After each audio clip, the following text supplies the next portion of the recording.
Crime Chat Rats. Y'all come on in. Welcome to the Rat House. Let's ride! Puff, puff, pass. True crime chat rats. All across the world we coming through like that. Taking all the facts, put them in a trap. Yeah, we coming through like that. Rat House, Rat House, chat rats. Yeah. Rat House, Rat House, chat rats. Yeah. When the scene lights up, I'm the rat in the pack, rolling deep with my rat pack down this dirt road track. We picking apart the crime, every player, every clue. Where it all went sideways, we exposing the truth. Rat House Media, every night the llamas glow, chatting cases round the fire, letting the real shit show. Players hiding motives, evidence in the files. We hunt it down relentless, turn whispers into trials. All my rats online, from the backwoods to the coast. We pull you deep in the hollow where the real stories goes, connecting dots in the house. No loose ends, no lies. Worldwide country rats, we running these crimes. Puff, puff, pass. True crime chat rats. All across the world we coming through like that. Taking all the facts, put them in a trap. Yeah, we coming through like that. When you see the scene, better know it's the rats. Deep in the house, closing every gap, setting every trap. We sniff through the bullshit, rewrite the final act. Rat House forever, now pass that back.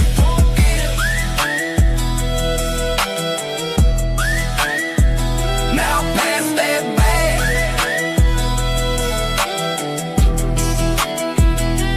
Puff, puff, pass. True crime chat rats. All the traffic never coming through the gap.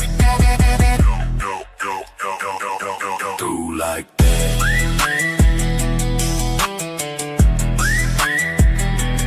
Puff, puff, pass.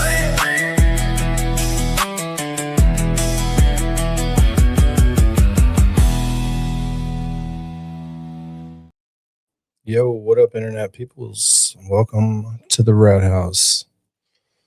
Another episode of WTF. So, what y'all doing out there today? Pretty interesting day on the tubies. Let's see who's up in here. Oh, what up, 420? What's up, Moons? Moons in the house. Chat's moving already. Make sure you hit the like button. Make sure you hit the like. We need to get some more likes on this stuff. What up, Melissa Filson? Danielle. Carrie Boo's in the house. What up, Bunny? Doe dear, no fear. What up? Hello, Danette. Another Danny, what up? What's up, Lady Buzz? K-Bell. What up, peoples? Keith from Chicago. What's up, Keith from Chicago? What up, Laura J? Gen X in the house. What up? What up? What up? Oh, Emily C's here. What you up to, Emily C's? Besides killing it on YouTube. What up, J7? So, yeah, we got some interesting stuff to do today. I'm sure it will get pretty interesting. You can tell by the level of excitement in my voice. You hear it changing? Oh, it's so exciting. Mary B, what up? Hey, how's it going? Good. Your stream went good. It did. A lot of people stayed and watched. I can't believe it. Even though Freya timed out Emily. Oh God, you timed Emily C out? Freya did it. I was here talking. On here again. And I had my phone here charging, and Freya was laying there, and she was reaching out to the phone, and then everyone's like, Mary B, why did you time out Emily C? I'm like, my fucking cat did it. I swear to God. Blame it on the cat, Mary. She did it though. I wouldn't just blame something. It's her fault. That's what I would do. Blame it on the cat. Yeah, I was tempted to make this a members only stream. Ooh. Yeah, after Wink showed out last night, I was thinking it'd be cool to build up the memberships, turn Okay. off the chats, build up memberships, but I'm scared to do that. Well, Maybe I don't know. So scary. would you want to maybe you pick something else to do members only, not the pregame? Hell no. Why not? I don't Wouldn't be know. all the time. Wouldn't be all the time. Just every now and then. I don't really like excluding people, anyways. I don't have enough members to be excluding people. Well, that's the point, is that like you want more members Mm, so that yes. you exclude people. Son of And a bitch. Son of a Winks, Winks, you the bomb. Fucking love Winks, dude. I'm gonna have to create a new category for Winks. Emily C gets it. See, it's scary. And she's got twice as many subscribers as I do, which means she probably has twice the members. Yeah, but you need to have something that entices people to get a membership, right? J7 with the 20 gifts. Whoop whoop. Whoop whoop. Good. I'm glad Seven's here. I didn't want her to get upset and be mad at me. J7. That show likes me some J7s. You know? I likes me some J7s. Oh, look, Matt Stork's here too. What's up? Oh, Matt Stork's here? What up, Matt Stork? So I think Skip's going to come by at some point and hang out with us. And I told Supbo a while back, and I forgot I was going to get him up there one night. And I think he had gotten some stuff ready, and then I never did it because I forgot. So we're going to see how Supbo rides the panel. Oh. Really, you could just be like Lubin, wait, and then say super smart shit. Oh. Just every once in a while when you're called on, you say something like, mic drop, and then that's it. And yeah, I'm like Dean, where he's like, all right, Dean, it's your turn. And Dean's never be around. Yeah. Yeah, he's the worst. Then he waits till you start talking, and he's like, I'm here. So I know, but it's gone now. Yeah, we needed you a minute ago. Yeah, my humor's too dry. If you miss it, then it's gone. Now you're just interrupting. Exactly. Which is what Dean really, that's really one of his strong points. It is interrupting people. But we keep him up here because Auntie Deb thinks he's cute. So. Well, Winks, let me tell you something. That thing will clean the ever-living bejesus out of your damn floor.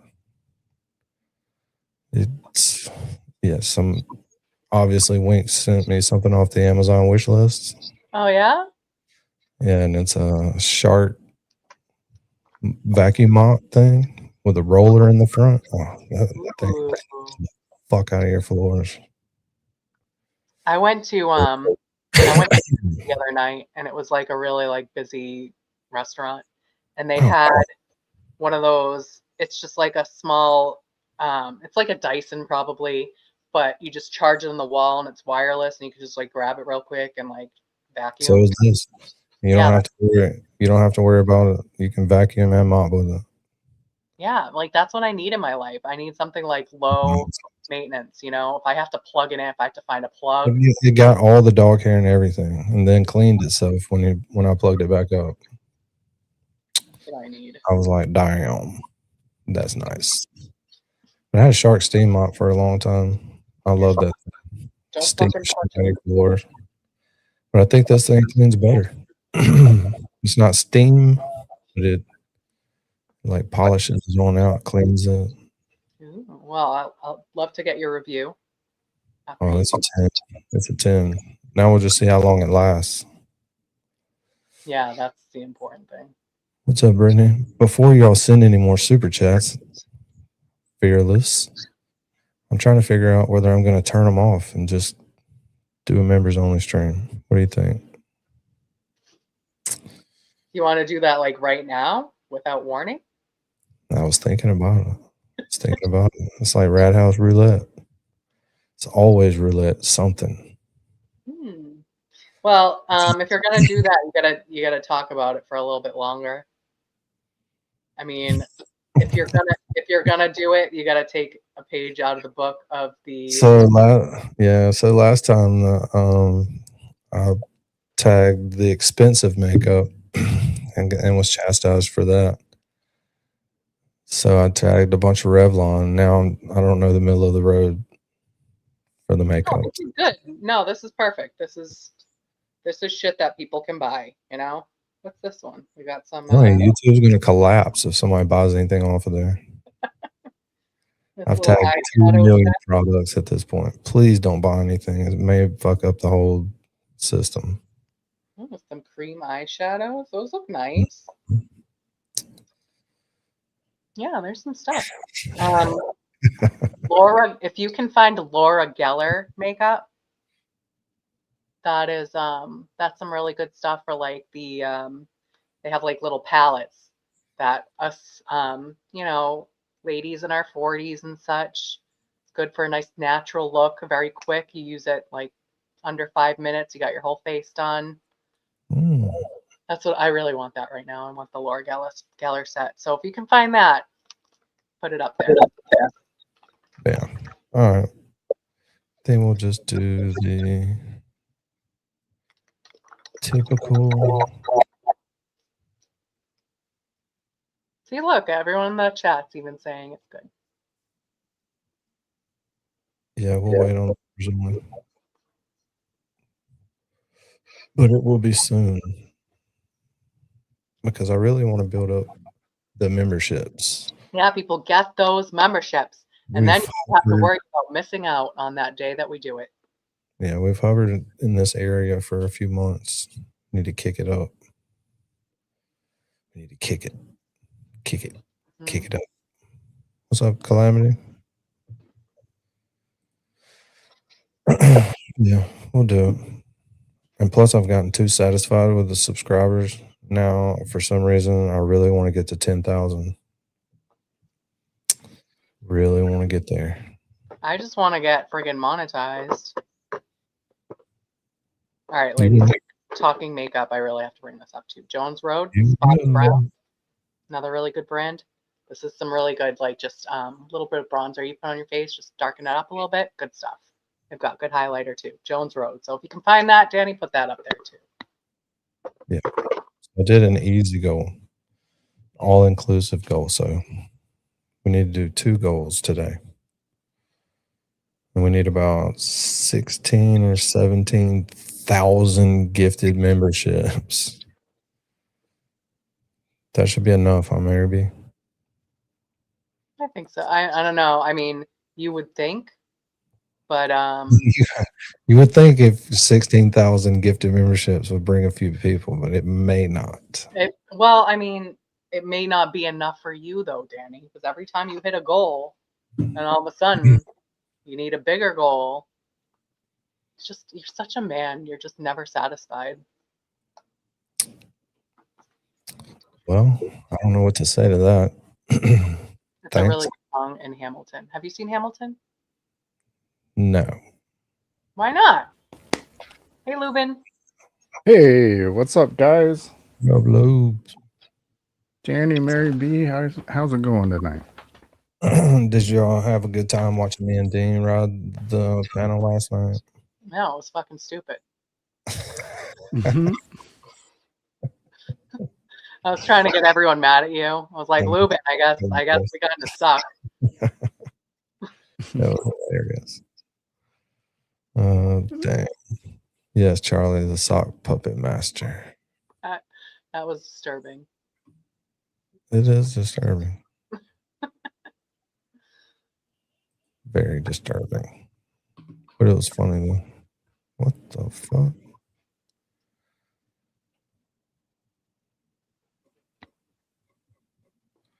Now I can't find it. 420 main. I'm sorry I got your husband mad at me. He can join all of the other husbands that are like, oh, that girl again? She's so fucking annoying. She's always talking. Why are they mad at you? Who, men? Because I called them out and like in front of everybody. Men in general. Yeah, they, There you go, Charlie. That's also disturbing. oh, can we actually get that shirt though made? I have that shirt. I had it on last night. Oh, that's why it's there. Yeah. Well, we need to put that in the store. We need to make a store and have Yeah, these. be a good item. Be a good item for sure. If we can do it. I don't know if we can even put that on a shirt without some type of copyright shit. Don't know. Who's gonna fucking that's true. We got some haters on it that'll be like, oh, Red House Media is fucking copywriting the Can I Pet That Dog? Yep. That's what they'll do. I'm telling you. You'd be surprised. You'd be surprised. Oh, what up, Kristen C? Aw, Danielle Sammy, you're so sweet. But yes, I do need makeup. Mm-hmm. Yeah, Dean does need a mouth hole. I think you can just like poke a pencil in there. He just isn't gonna move his mouth. What's up, Whippet Lover? K-Bell. Oh, no. Silver. What's up? Oh, Kylie Cosmos is here. What's up? Cajuns in the house. What up, Cajun? People in court. Hello. He's not that funny. He's really not. He plays well off of my jokes, and that's about as far as it goes. Like, I was tired by the end of the stream, like having to set him up for every joke. It's like, oh, come on, Dean. Yeah, and when it's two of us here. Yeah, like it's two of us here for a reason, you know. Yeah. Whatever. He's learning. He's learning. I mean, at least if he's gonna like not be that good of a co-host, then he can't like refuse to come on if I come on, making it so that like if he's on that I can't be on. Which I know what he did. He's like, I'll come up, but only if Mary B's not there. I know you did that shit, Dean. Fucking jerk.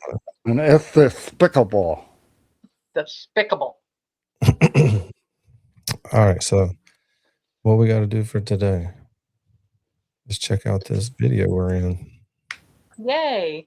From Next Witness. It's like a double panel. Great day for me. But that's okay. Oh, cool. It's the worst looking panel ever with two of me on it. Horrible. Sorry about this. Great. Double bad. All right. We get going on this, see who shows up. Like I said, Skip's supposed to come by at some point. Subbo's coming by at some point. There's no telling what's going to happen. So we'll see. This will be years. The whole thing's been 3 years of content for a lot of people. Horrible voice.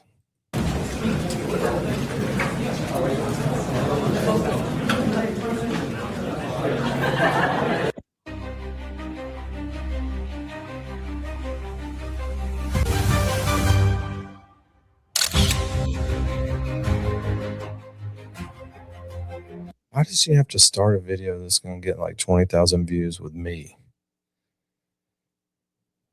Because everybody loves you, Danny. That sounded horrible.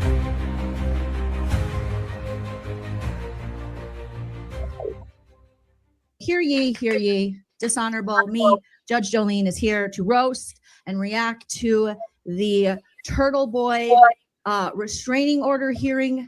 It is Mary B, I think you are echoing a little bit. Monday, Manic Monday, for sure. It is Nerds. April 13th, 2026. Remember, on your way in, you have to smash that like, hit that subscribe. And today, since we are covering Turtleboy, we have what is called JoJo Chats. Objection. That is so weird that you copied what Turtleboy does. Overruled. Anything happen today? Watch anything good? I did. I surely did. So that was some pretty good stuff, huh? I missed it all. Except for the very end. Someone said, "Who are these babes?" These babes are the law Should have watched this first and edited all of myself out of it. girls. Come on. Hi, little law girls. You're next to me. Boop, boop. High fives. Kudos to them, law girls, not attorneys, for getting permission from the court to live stream this hearing. You know, we want to make sure we're delivering, right? And we follow all the rules, right? Yes, you can support more than one content creator. This is true. And let me subscribe to their channel so I'm not such an asshole. It's actually, in fact, not true. It's not true. There's only one, right? Lubin is like Highlander.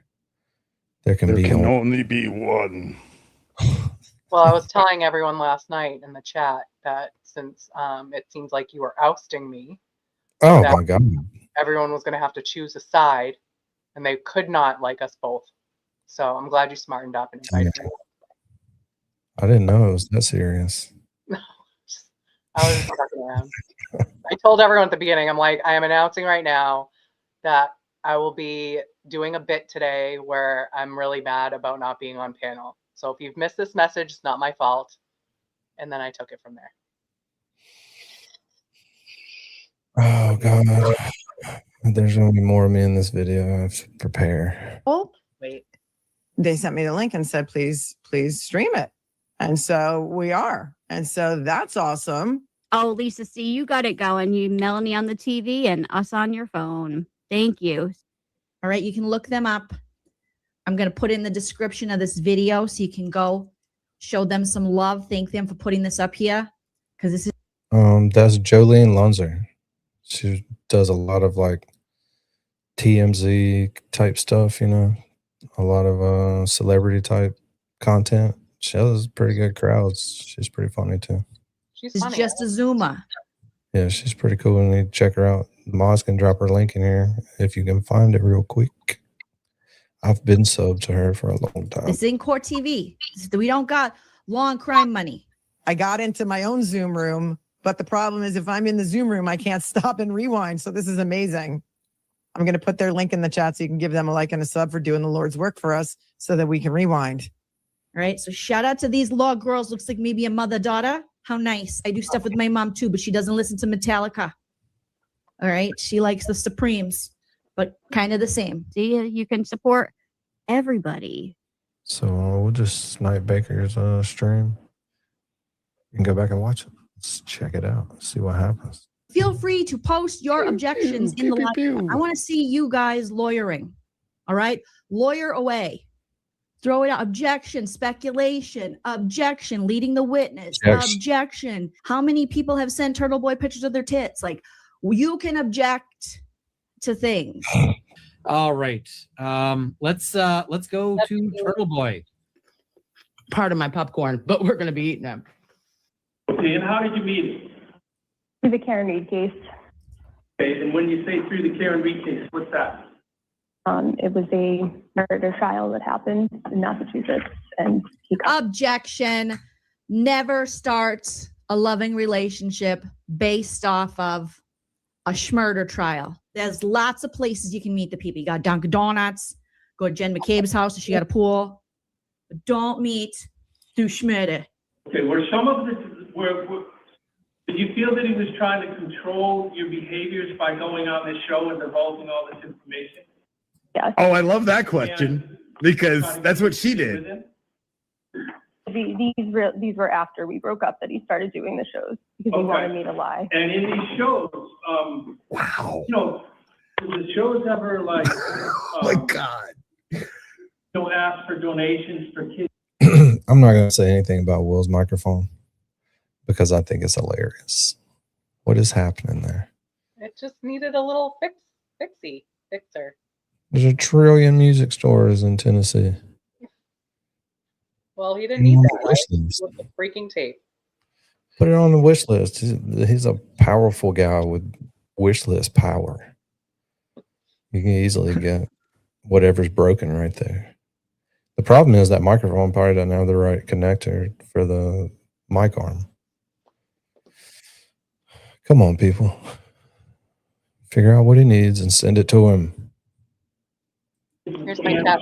Or any kind of, Nope. Objection. What the fuck are you talking about, guy?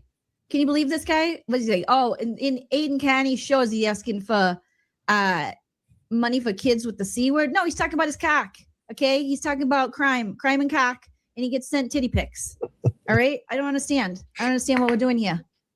things that further the public good, or is it just a show where he basically demonizes people online?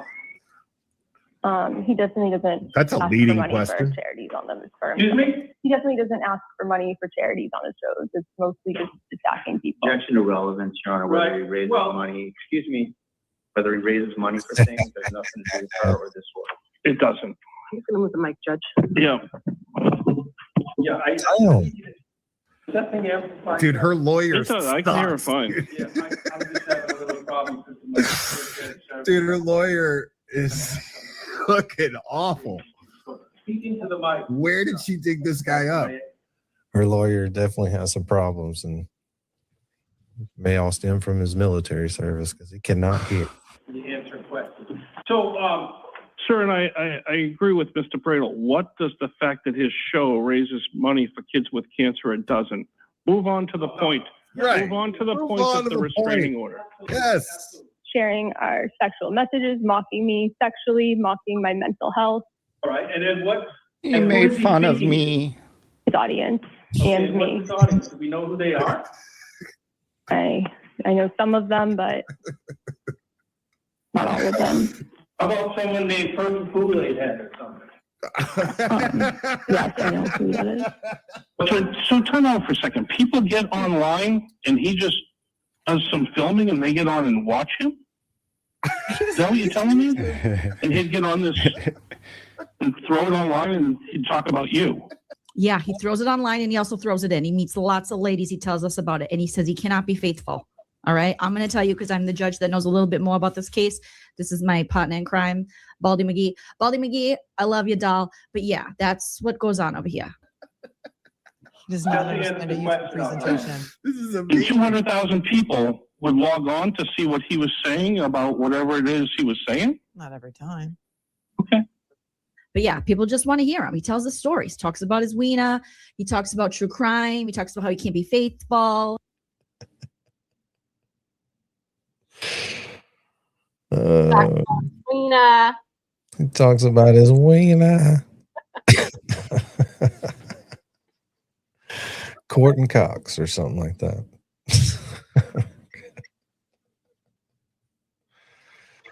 It's kind of a thing to have comments is fucking hilarious. Talks about the Cameron Reeds, roast people, talks about the rat shits and stuff. That's what he does. And so when he set up the Google Drive, right? Counsel, what does this have to do with the restraining order? Because this is relevant to why he's going online and going crazy on her. It's terrifying. He's going crazy, Your Honor, online. It's certainly relevant. I'm putting it in his affidavit. I don't know why. Okay, go on. Go. Continue. All right, whatever, dude. I hear you. I know there's a lot of. He's giving you the leeway. Shut the fuck up and go. But we need you need to understand.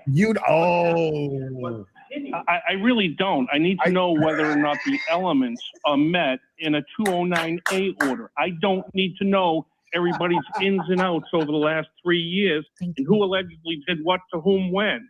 What I need to know is, are you going to... I do. I need to know that. I need to know who did who, when, where, and why, and how often. But Judge Baldy McGee, he does not need to know that. He needs to know the 209 BC before Christ, all that information. Beat the elements. Yeah, the elements. Exactly. He's looking at elements. All he wants to know is the elements of a 209A order. Just tell me the elements. I don't care who said what about who. He's getting upset because the lawyers are taking this through this giant cavalcade of shit. And he's like, this has nothing to do with the test for whether I do or do not grant a restraining order. But he did seem very interested. He peeked up when he said to Meredith, the judge, he posted your address online, he did seem to think that was very important. Is there fear? Is that a legitimate fear? Is it reasonable? So is that a fair and accurate representation of him talking about the affidavit and the restraining order? Yes. Was he bad mouthing you in that video? Yes. Calling you stupid, calling you this, calling you saying don't follow her, befriend her, whatever the young people do. Fuck, I hate when lawyers do this. I don't care if you are 600 million years old and you have literally just like climbed out of a slime pool, moved aside a rock, and somehow like were anointed with a bar license. You cannot, in a case around internet shit, be going, oh, what the kids are doing these days, or oh, my email. Like, know your shit. Young people. He was saying that nobody should be friends with me, nobody should support me, and he said it was funny because nobody came to court to support me last week, and he's the only one with friends anymore, and everybody's afraid of him, so they won't come support. You sound like a child. So, You sound like a child. all right. Now she turned on the tears. I can hear the tears. I can't see the tears because the camera is only on the judge for this restraining order. People are saying Turtleboy never posted her address on his show. I don't know whether he did or not because I don't watch every single show, but all of you are saying that he never did. All right. Let's keep going. But this next video, what does this next video depict? Him threatening you? The last couple months before he started doing the shows about me in November, where he's saying you have a job, you have kids, and he said being left alone is not an option. And I tell him I just want to be left alone. I don't want anything to do with Right. this. And this is him trying to coerce you into staying with him and controlling you. Hold on, you don't get to testify. Right. Can someone please How ask is he when right? What is was this guy video doing? from? Right. When was this video, this audio This is recording taken? October 2025. And who recorded it? I did, And why did you record it?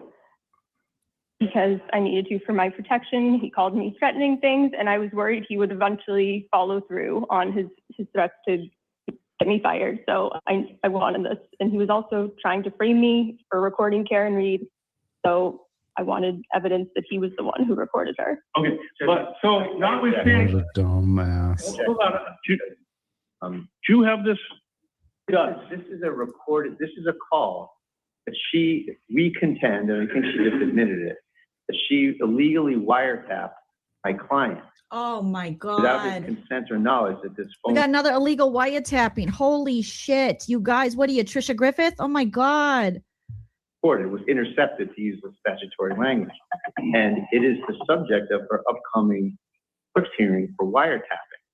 So whether, she's trying to take herself down and bring Mr. Carney with her, I don't know what's going on here, but she's basically admitting to this court subject matter of the upcoming wiretap. Is there a magistrate hearing set? It is, Your Honor. When is it? It's 8/14. So I don't know what's going on here, but I don't even know. Oh my God, you guys, I think what they're saying is they have, Judge Jolene thinks she's here and they have another court date regarding illegal wiretapping allegedly. Oh my God. allegedly. They're going to have a horrible summer. They're going to ruin the world tour. This is horrible. This is worse than Justin Timberlake's DUI. Oh my God. And Turtleboy just got a house with a pool. How's he going to enjoy his pool? This is just a mess. Going to court for wiretapping. Ugh, I hate wires. I do everything wireless. But that's just me. That's Judge Jolene. Let's keep going. I think it's probably important to put that out there before this court. And I don't know Counsel, what they're doing. Counsel, your client just took the stand and admitted to one-way recording. Your Honor, my client. I understand why she may have done it. I understand. Oh, wait a second. The judge just said, your client just took the stand and admitted to one-way recording. Ruh-roh. We didn't know this was going to happen. Hold on a minute, yo. I understand everything, but that doesn't mean it's not illegal. Well, I do have to sustained on you, Judge, because Massachusetts is a strict two-party state. Okay, or all-party consent state. And that's according to Mass Gen Law, Chapter 272, Weird Sign 99. All right. It's illegal to secretly record any in-person telephone or electronic conversation without the consent of all parties involved. Even if you're at Dunkin' Donuts, you can't just hit record without both parties consenting to it. You just can't do it. You just don't do it. You don't go to Harvard Yard and you don't hit record. You just don't do it. Well, well, well. And if that could sum up everything that everybody had maybe been trying to say since September of 2025, I understand why he or she or they or them or, furry. You don't go to Lin, the city of sin. You never come out the way you went in. You don't do any of that stuff. You don't do it. May have done it, but it doesn't change the fact that it was illegal. Okay. Thanks, Judge. Jesus, if we could have succinctly just said that at one point, maybe everyone wouldn't have been an asshole and fallen off the entire movement. Yeah, look at the younger law girl. That is genuine reaction right there. What up, Scott? That's a genuinely surprised person. Very surprised. A very surprised person. A VSP. What that bitch just say on the stand? What? Yeah. What up, EMs? Lisa Johnson, what's up? Hi, Mom. MJ's mama's here, but MJ's not here. We haven't seen her. I don't know where she's at. She's MIAJ. Yeah, she's gonna make up some sort of excuse, like Oh yeah. she's gonna get a notification or whatever. Mm-hmm. It'll be something crazy. And we could have, had a conversation, or maybe the two people that were involved, the original two, could have just talked about it. It's not illegal if he knew it was being recorded and he did. And that's the bone to pick at the clerk's hearing. But nonetheless, it's posted all over the internet. She got What a dummy. Right? What a fucking dummy. Well done, Attorney Darty. Good job prepping your client, having her admit to another crime under oath on the stand. Because I think that's what just happened, okay? Here you go. He may be walking her into a felony, says Noni's Treasure House. So recording without consent, it's a felony. It's a big time. It's felonious. You don't want to be felonious. All right? You know it's illegal where you're at. For real. You got to throw The reason why the fifth exists. Yeah, but you don't use something illegal as evidence in another case thinking you'll get around it. That too. Because it's a restraining order, but it's still on the record. Under oath. So many reasons that this is bad. Dario. from his website too. He played it on there, and they got the exhibit themselves. Wait, what? I'm sorry. Did Meredith's attorney just get confused and think that he was talking about the Karen Reid recording, because this is actually when she is allegedly in Watch Hill, Rhode Island, Taylor Swifting? I don't ever think Meredith's lawyer wasn't confused. That guy lives in a state of confusion. That dude was confused where to go just to start the day. He gets mad at his spoon for being a spoon. He did get mad at her for being a... It's like, hold on, she's paying you. So you got to chill out a little bit on her. To hear that they were arguing in the hallway after the whole hearing, it just kind of chef's kissed everything. Oh yeah, I'm sure he wanted his $250 so he could go. This is a day rate. $250. Like, better call Saul. All right, the grandkids here. Everybody don't leave. I got to go outside for a second. I'll be back in 3 minutes. We need to play. You need to calm down for her attorney. Very, very good. And also, Karma. Karma is my boyfriend. I mean, I will allow you to speak in Taylor Swift lyrics. So? They're using it. They brought it in. That's where we got it. No, they're also using it as an exhibit, is what my point Right. is. You plan on using this as an exhibit? No, Your Honor. It's in your exhibits you gave to us. Right. It's in his. Was it part of your discovery? Yes. Okay, there's a difference between an exhibit list. Right? He's not listening You to say have to that. list everything for discovery. It has to be in that. Meredith is not an attorney, clearly. She's like, but they're going to use it too. But we are never, ever, ever getting back together. Thanks, Heidi Dog. What we're hearing is Meredith is apparently also arguing this issue. And it's like, when your lawyer is talking, you should be shutting up. Learn how to lawyer. Damn. Oh, God. In the discovery list. Yeah, right. We're not using it as a discovery list. But There may be testimony about it, but I wasn't intending on. we can move on. We can move on. There's plenty more where he's threatening you. Show the next. Well, don't play. Why don't you go to the next video? Oh my God. Objection. Hot mic. Turn it up. We want to hear more. Yeah, let's go to the next video.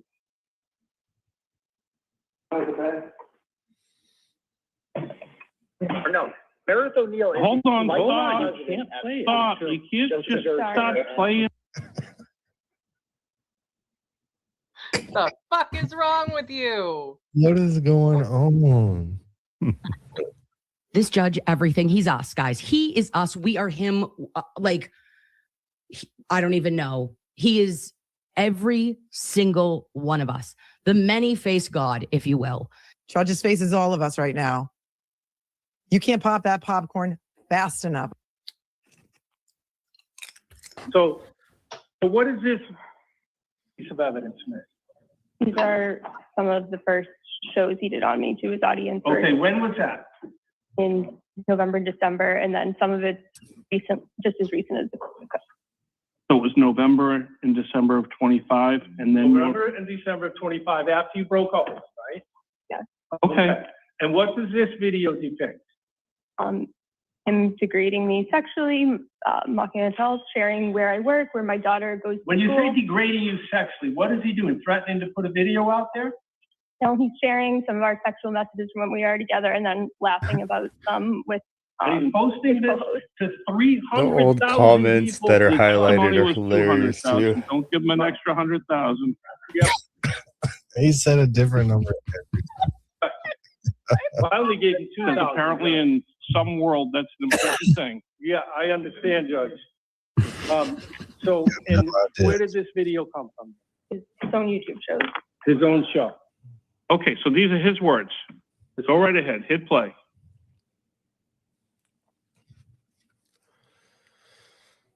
No, Meredith O'Neill is a vice president at State Street, just to be very clear. And State Street. Okay. Now, her kid was going into freshman year at Milton High School. Her and I had never had sex with Reverse Cowgirl until that night when she wanted to film for the first time. And Okay, Reverse Cowgirl has entered the chat, and the judge's head is about to pop off. It's going to pop off. Oh my God. This judge is like, Baldy McGee ain't seen a reverse cowgirl his entire life. No offense, all offense. All right. He ain't gone downtown Julie Brown on anybody since the 80s. This judge is about to fucking throw up in his mouth. Look at it. So cringe. He's like, what? Yeah, it's not like holding hands when you were younger. Oh my God. What are you guys in high school? What's going on here? You're going to talk about 69 in? Smash the like button. Tell your friends to come over here and make some popcorn.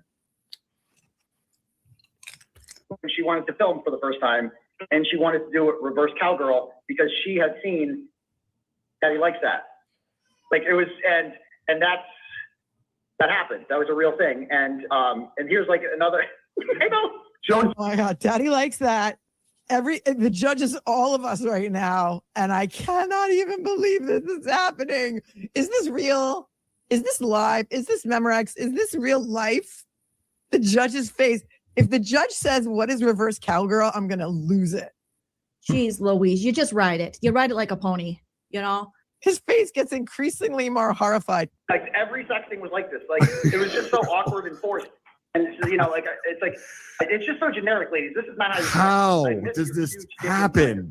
You don't say that. So hold on, let me stop that. When you hear this, you can feel absolute compassion for Meredith in that moment. Any one of us would be humiliated with anybody talking about relations that you had, right? Call balls and strikes, actual real ones here. That would be humiliating, understandably. scared about just my daughter seeing this or my family too. Okay. Understandable. Right. Continue. Yeah, I've heard enough of this. I get the gist. Yeah, know that. I get the gist. Introduce it as an exhibit. I'll listen to it in chambers. It doesn't need to be broadcast to the world. Thank you, Judge. Oh my God, objection. They got to learn to hit the pause sooner. But I'm not sure he'll watch enough of it to actually get the context because I don't think the sex stuff's really going over well with this judge at all. Well, just he needs a minute to hear the other side. That's the thing. Like, he seems to be kind of disgusted by it when he's only hearing one side. Just publishing something doesn't mean you adopt it. Nope. Someone, Nope. you know, and I don't think he did it because he was in love. It doesn't sound that way. in terms of using it to kill someone, it's protected by the First Amendment to do so. Absolutely. Absolutely. You know, Judge, I anticipate. You know what? It's in evidence. Both parties agreed to let me watch it. We're good. By the way, the SJC's full-time First Amendment when it violates. I love this judge, dude. You know, it doesn't protect you when you're violating a statute, which is what we're doing here. It is coercively. Thank you for the lesson in constitutional law. I got you. Oh my God, this should be a sitcom. Look at his face now. Thank you for the lesson in constitutional law. Thank you for the lesson in constitutional law, but we know the Constitution around here. All right, we even got a little book, the Constitution of the United States of America. What other evidence do you have? Well, that's in evidence. And during your closing, counsel, you can talk about all of. But she's on the stand under oath. Ask her a question, and when you're done asking her a question, he'll have some questions. That's how court works. Buy her some dinner, ask her a question, get her some water, quit opening the squeaky door. Let's go. So, Mr. O'Neill, at some point you can kind of They call that a cross-examination. online. Didn't you go to the Glare Institute of Law and stuff? Against the lies he was telling about me. Okay. And did you threaten him to the task? Like, if you show that, I'm going to show this. On demand. I said I would share the This truth. is amazing. And did you? Yes, for a period of time, but not anytime recently. I've deleted my social media. I've logged off. I haven't engaged. When did she delete her social media? Like within the last 48 hours? And we all know that is a lie. And at some point, did you find out that Mr. Kearney had set up burner accounts? Yes. And what did he do with those? What's a burner account in your mind? It's an account where you're not identifying your own information. You're pretending to be somebody else. Right. And what did he do on those burner accounts? There's a lack of foundation that these are his burner accounts. They just Well, I'm going to introduce to bring an expert witness report which establishes that. Counsel, can we just have one person speak at a time? Thank you. The objection is there's not a proper foundation. I agree with that. So the objection is sustained. So Meredith will not be allowed to testify about any of the burner accounts because here's the way it works in court. You have to first lay the foundation. The foundation must come first. That's why it's called a foundation. You can't build a house without a foundation, right? You have to lay the foundation first. And then if the judge thinks the foundation has been properly laid, then the testimony can come in. He's trying to do it in reverse, like reverse cowgirling it, and that doesn't work. Give me 1 second, Judge. Oh boy, we don't got lots of seconds here. Okay, the 213-313's BIGs is only 2 hours. And this was posted on Mr. Kearney's show, right? Yeah. Retweeted or whatever it is these young people do, right? Yeah. And that to over 200. Objection. Look at the judge's face. She's like, yeah. He's like, oh my God, this lady. I bet he feels like he's down at the high school doing the principal's job. It's like, What the hell did I sign up for? How did I pull this case? Fuck. You gotta stop saying retweeted or whatever you young people do. Okay, there's no more young people on Twitter. Twitter is it's Elon Musk and just bots. Look at the judge's hand is in his face. His face is in his hand. He has no idea what to make of this. It is, according to On Top, the deaf leading the blind. We don't know what's going on here, but we're here for it. Hydrate, make your popcorn. Oh my God, look how tired. Baldy McGee's so tired. It's okay, guy. 100,000 of these so-called people have nothing better to do than to watch the show, right? People, 100,000 people who have nothing better to do but watch his show. Well, everyone, if you do watch Turtleboy's YouTube presentations, you have just been insulted by Meredith O'Neill's attorney, Thomas Darty. He didn't want to come and get a restraining order because he was afraid of it going public and he'd be publicly embarrassed, right? Correct. But then he went on that night, and on one of the videos, he says, getting a restraining order against you was just a tactic, right? It was the next morning that he said that, but yeah. Right, and it was on his show, right? Turtleboy Yes. show, right? And he said, getting a restraining order was just a tactic, right? Yes, after I got mine. Deleting his own witness. Well, it's in it. Right. Like, Counsel ought to follow. you're leading your own witness, bro. Counsel, how much more What do is we going on? Counsel ought to follow the rules of how to question a witness. Counsel, how much?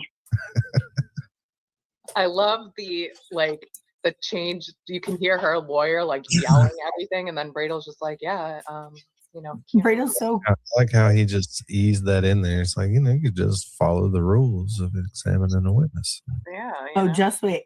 I think most of it is in, Judge. The videos are in. I mean, the work is done. I'm going to go and listen to every single second of every single one of these videos. And how does it make? And ma'am, you're God be telling with me you, that sir. on this, he Godspeed. claimed that him coming to this court to get a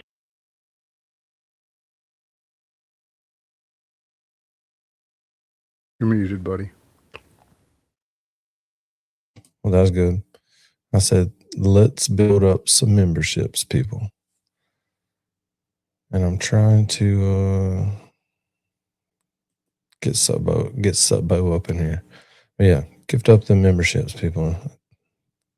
We need them bad. New month rollover. We need them bad. What'd you say, Luke? Said, yeah, new month rollover. Oh yeah, it's coming. It's coming. It's coming. It's a sad day. Was it tactic? Yes, it's a clip labeled. It's a tactic after my order. Oh, she learned how to label clips the same way that Kay Peter did.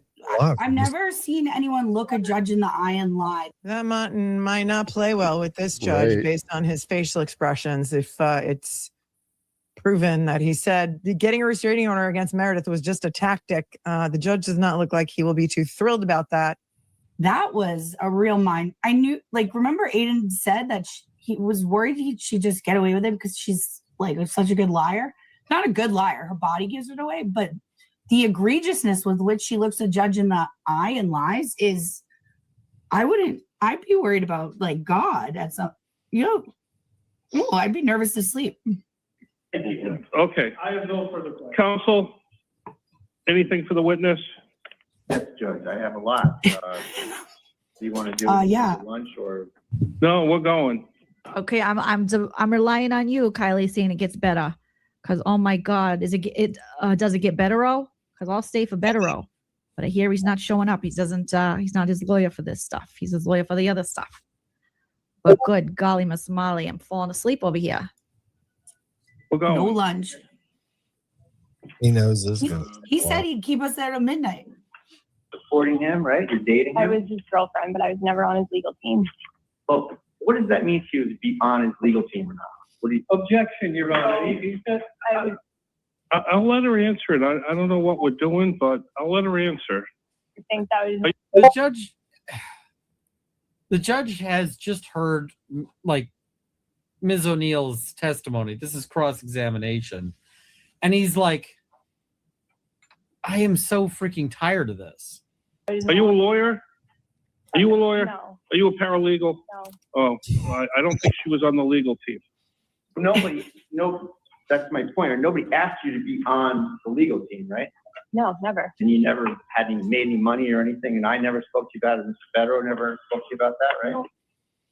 And in fact, you wanted to sign a non-disclosure and get on the team more formally, didn't you? I suggested everybody sign non-disclosures because he was sharing his impounded discovery widespread around his circle, including me. So I thought it would be a good idea for everybody to sign one. But in your texting, you wanted to sign one, right? And I suggested that the paralegal and Tina sign one, or because there were issues with things shared before. Yes, but not just me. I suggested many people sign NDAs because things in his circle had been leaked before with him. And then you leaked them even more. This is the other thing, is like Turtleboy is ridiculously drama intensive, and he keeps bringing these people into his circle. So you agree you included yourself in that? What's up, Tilly? Everybody say hey to Tilly. I suggested me and many others. Yes, Yes, you don't need to. Yes, right? I was Yes, never you on your included legal yourself team, in that Mr. group, Riddle. right? She already answered. She said her and others. That includes her. So, and that was on your end with Mr. Carney. You never worked with myself or Mr. Federo, right? Only when you were preparing me to testify in one of Mr. Carney's trials. As a witness in Mr. Gattani's case. Yes, when you coached Last my year. testimony. When you coach my testimony. Hey, Meredith. Fuck you, Meredith. Word. Look at the smirk on the judge's face when she said that. I coached your testimony. We'll put that On aside. that, I Hey, agree. sure. Oh my God. Oh, did you hear that? She said, yeah, when you coached my testimony, Bradel said, I coached your testimony. We'll put that aside. And then Meredith's attorney says, yeah, you should. He was bucking up. I think he wants to fight. My God, he's acting like it's spring break on the Jersey Shore. Calm your bonus. Is that an objection? Where is it that you are getting to talk about, like, why is this happening? Why are the lawyers just rambling, like shouting random shit out? This court it's so fucking messy. We are in the twilight zone. Who is this man? Her uncle is gonna have a damn meltdown on his own watching this. Like, it's a one-off. It's the craziest restraining order hearing ever. Definitely. Only Turtleboy can have the craziest of all time. Oh my God, Mr. yells at women. Who is that attorney?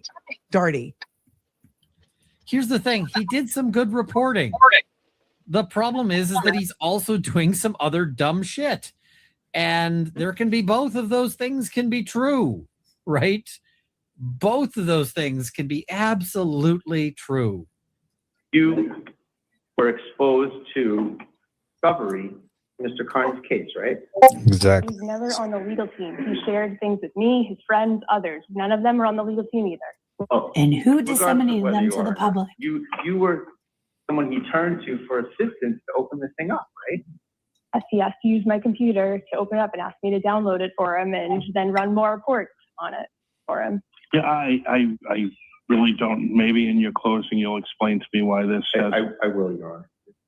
The judge is like, maybe in your close, you could possibly explain why the fuck I care about this shit. This judge just wants to this judge wants to leave the courtroom and just fumigate the inside. I said I would lie for him and say I was part of the legal team if I was ever asked. So you're saying that you would lie for him? Oh, she said she would lie for him that she was on the legal team. He's got a text message. He's got all the receipts. She's admitting that she would lie. So now she's an admitted liar. Nope. Turtleboy has not taken the stand yet. She's admitting that she would lie under oath? Okay. At the time, yes, if you were to get in trouble for sharing grand jury testimony, I would have lied for him. I wasn't. Are you lying today for someone else, or what's going on today with the lying? Are you lying or true? Sustained.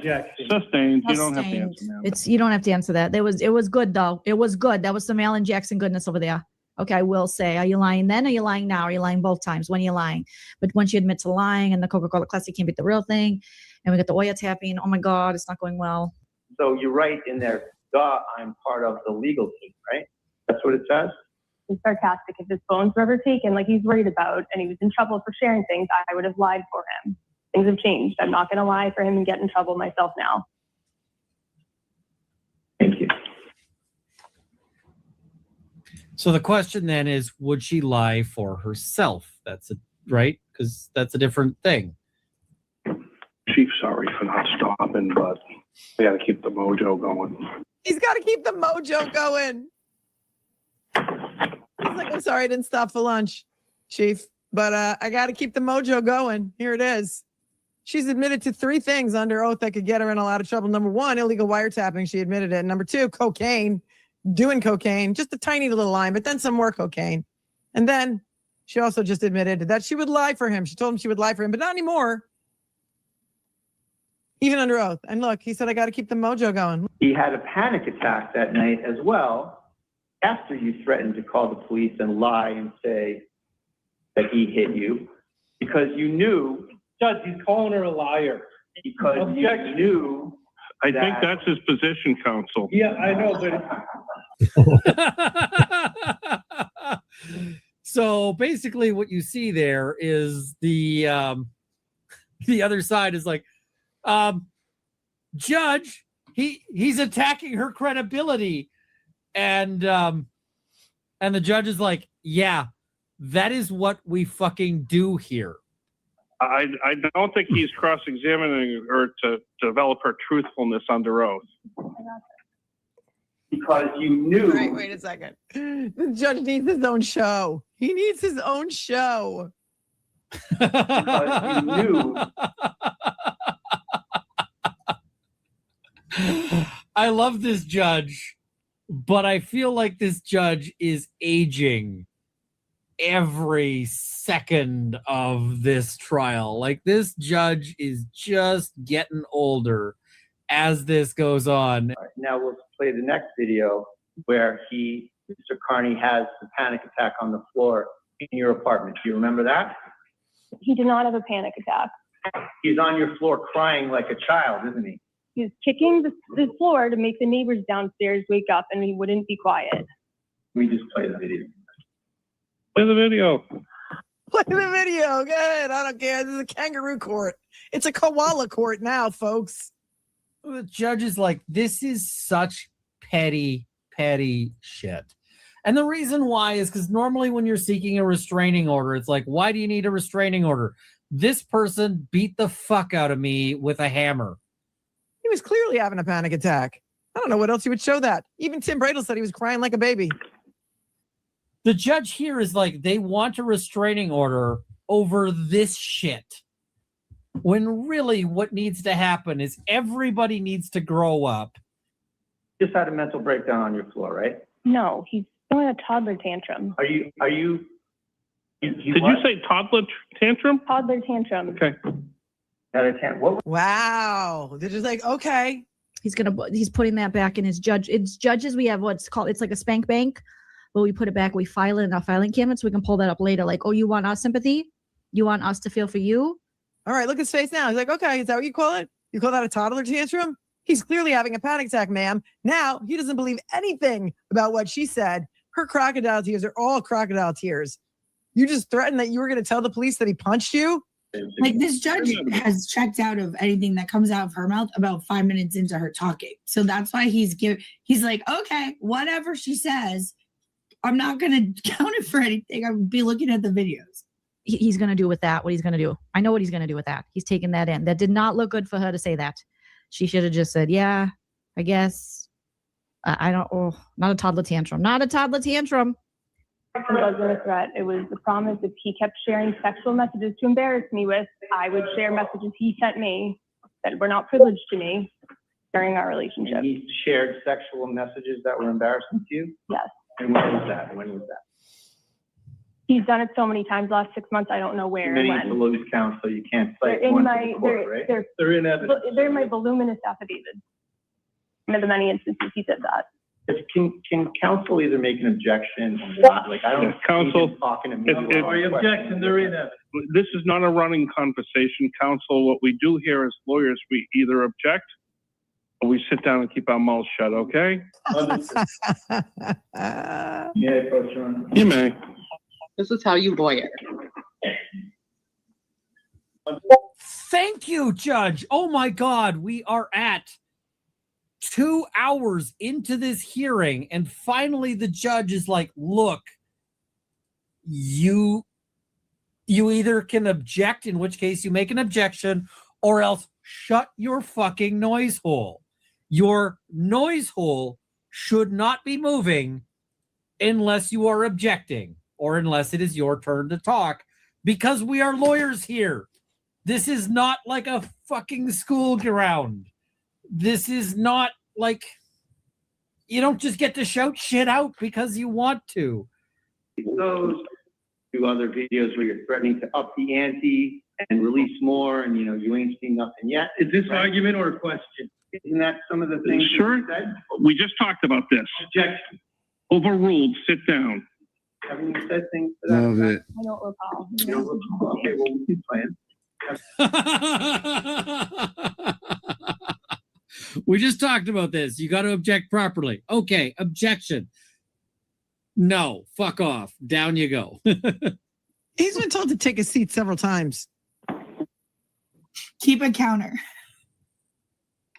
Yeah, somebody, until you go and get the help you need, there's no deals, there's no anything. Like, how this goes after we're done excluding prayers is totally up to you. You actually stop with whether I decide to keep going into the vault of other shit that I have that I haven't shared, or If you decide to go into the vault of other things you haven't shared, what's in the vault? Oh, what's in the vault? What's in the vault? What's in the fucking vault?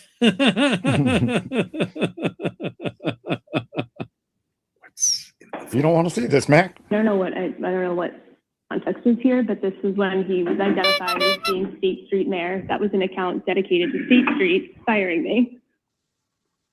What's in the vault?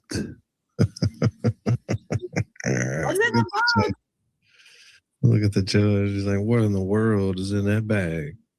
And the judge, look at his expression. Oh, man. That's your text, right? I don't know. I don't recognize it. I don't know You where don't I would like to see it with a date. This is not my stream. I didn't play this on my stream. And did you make that text or no? I don't recall. I don't know why it's on this screen. Well, you just kind of made that defiant verbal statement. That sort of matches that, doesn't it? I'm going to continue to drop whatever I want, right? Are you objecting? Overruled.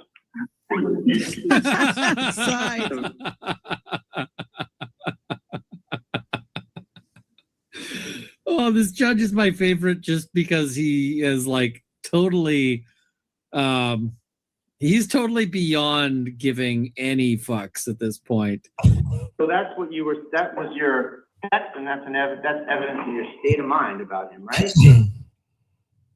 Well, the text is from December, and the stream is from January, so I don't know why you... I'm asking you when they're from. I'm asking Well, I think you. it's objections, Your Honor. I think Overruled. I think he's confused. This shit is just so funny. You're letting Darty get his objection out. As soon as that guy starts opening his mouth, overruled. Shut up, sit down, shut up, sit down, shut up. Overruled. I get it. Judge Tressler for the win. One's from December, one's from January, and I got it. I read it. You saw it. She was shown it. Wasn't sure. Now it's in there. We know it's hers. What else can we milk from this? Damn. How can we milk? Right? We're milking. That's that general time period, December, January, right? What else can we You're build not from gonna this? stop. Come You're gonna on. continue to drop whatever you want when you want. So your things you posted are perfect and great, and the things he posted are evil and horrible, right? I wouldn't say that, but I mean, he has a very large following, and I certainly never went on and said the vile things he said. And you actually stuck to whether I decide to keep going into the vault of other shit that I have that I haven't shared, or if things quiet down. And whether that happens, whether more better next week, whether that stuff is shared, totally. Okay, did you see what just happened? You can't, because we can't see anything other than the judge's face, which has subtitles, and I am so in love with Paul Tressler right now, Justice of the South Boston Criminal Court. As soon as she started to lie, Bradel hit go, or Courtney hit go, or someone hit go to just play her YouTube presentation again. Listen, see if you can tell when she stops testifying and they start playing it again. Listen. I wouldn't say that, but I mean, he has a very large following, and I certainly never went on and said the vile things he said. And you actually stuck to whether I tried to keep going into the vault ownership that I have there. And then bam. I certainly never said any of the vile things that he said. And then bam, Courtney hits play and the judge, his head whips around. He's got whiplash now. And now he's watching the TV. Okay, here you go. Said the vile things he said. And you actually stuck to whether I decided to keep going into the vault ownership that I haven't shared, or if things die down. Whether that happens, whether more better next week, whether that stuff is shared, totally up to your behavior. You continue like this with burners, and at this point too, if your friends continue to, if Jimmy continues to them, it's all going to continue because there's no more fucking around. So he doesn't control content creators, right? He does. Can you just say that he didn't? I think we have one right here filming right in front of us. Isn't she with him? A lot of them are, but I just wonder why somebody without press correct is filming. Don't worry about that. It's embarrassing. She's using it for more content. It's supposed to humiliate me. You know what? It comes with the responsibility. If something goes sideways, they'll be responsible for it. Oh my God, it's amazing. Wait, did he just point at Jess Machado and say, I think we got somebody filming this right now? Because you guys said that she got permission to film. We're watching the Zoom feed courtesy of Law Girls Not Attorneys, which enables us to stop and pause and rewind. I think he just pointed at Jess. Listen. So Jess is in the courtroom filming? Jess? Yeah. Well, so no, Gina actually, it was the hero who held the camera the whole time. Because Jess is SJC. She's a real journalist. And when we heard the other girls got permission to stream, Jess complained to the court and demanded the right to stream from inside court and was granted it. Cool. So what you were saying was, if other people post things, they're going to zing Mr. Carney, right? You don't care, right? That's not what I said.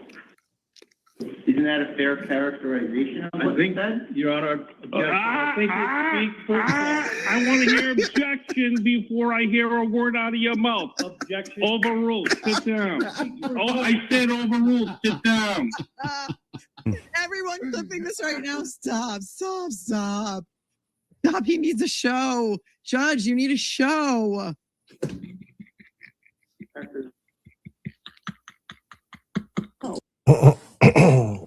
Take a 5-second break so we can see what's up. What's up, Bo? What up, Bo? What's up, Bo? Welcome up. Yo, what's up? What up, Bo? What you up to?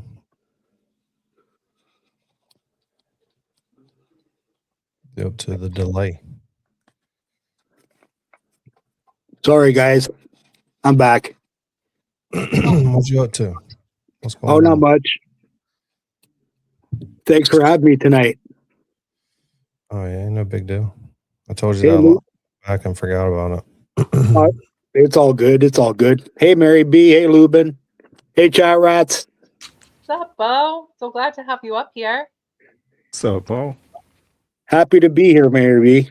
What's up, Lubin? Thanks for having me, guys. Ain't no big deal. Just chilling out. Of course, it's totally up to me. So it is up to Mary B. Everything has to be clear through Mary B. Well, I appreciate it, Mary B. Yeah, 3 emails. Too. It's an email chain. You have to email 3 people to get to Mary B. You have to deal with her assistants first. Yeah, we're just hanging out, watching this video for a minute. Gotta find something to do quick.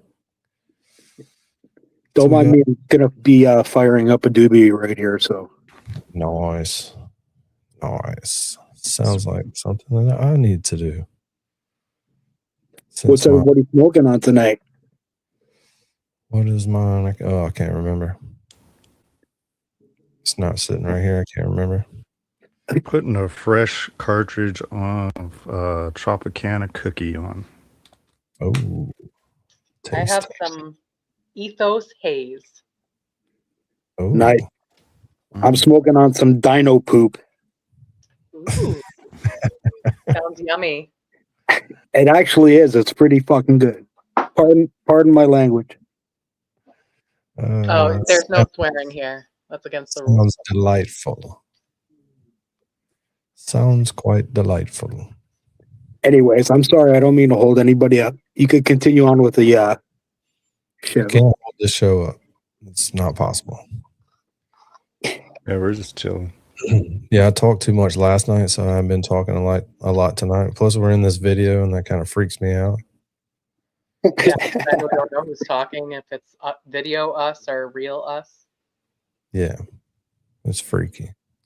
I'm gonna start wearing a mask, like a There you full baklava with just 2 little holes in it right there. Should get like a super fancy, like custom made one. And glasses. Just decorating. Appreciate it. That's what we need right there. Thank you. Right. Thank you. Thank you. Need the memberships. Need them roll. All right, we'll roll with this. But once again, I didn't think past this because it usually takes us about 7 hours to do an hour video. Holy shit. Is this deja vu? Wow. Was that a second time? Deja vu. The kind of deja vu that you like. Appreciate it. Just decorating. Another gangster that hangs out in here. So many gangsters. And this was the moment I fell in love. This was the moment I knew. I said, Jesus, Tiny Mary, Tiny Jesus in the Boom, Tiny Mark Betterow, Tiny Chuck Norris, and Tiny Punch the Monkey, all united, became Captain Planet, and put this man in front of me. I needed it. I needed it. And this is everything that we ever dreamed of and more. They're telling us everything. I was like, put it in my... Oh, Mary B, I thought of a good thing to say when people say, what's your channel about? Ooh, I think we've evolved into this. Like we're like a central hub for a lot of the YouTube creators. So we keep up with everybody. So it's easier to come here and get what's going on than it is to try to go everywhere because we're so fucking awesome here. We're a hub. Yeah. I like it. We just steal everybody's shit. What is happening?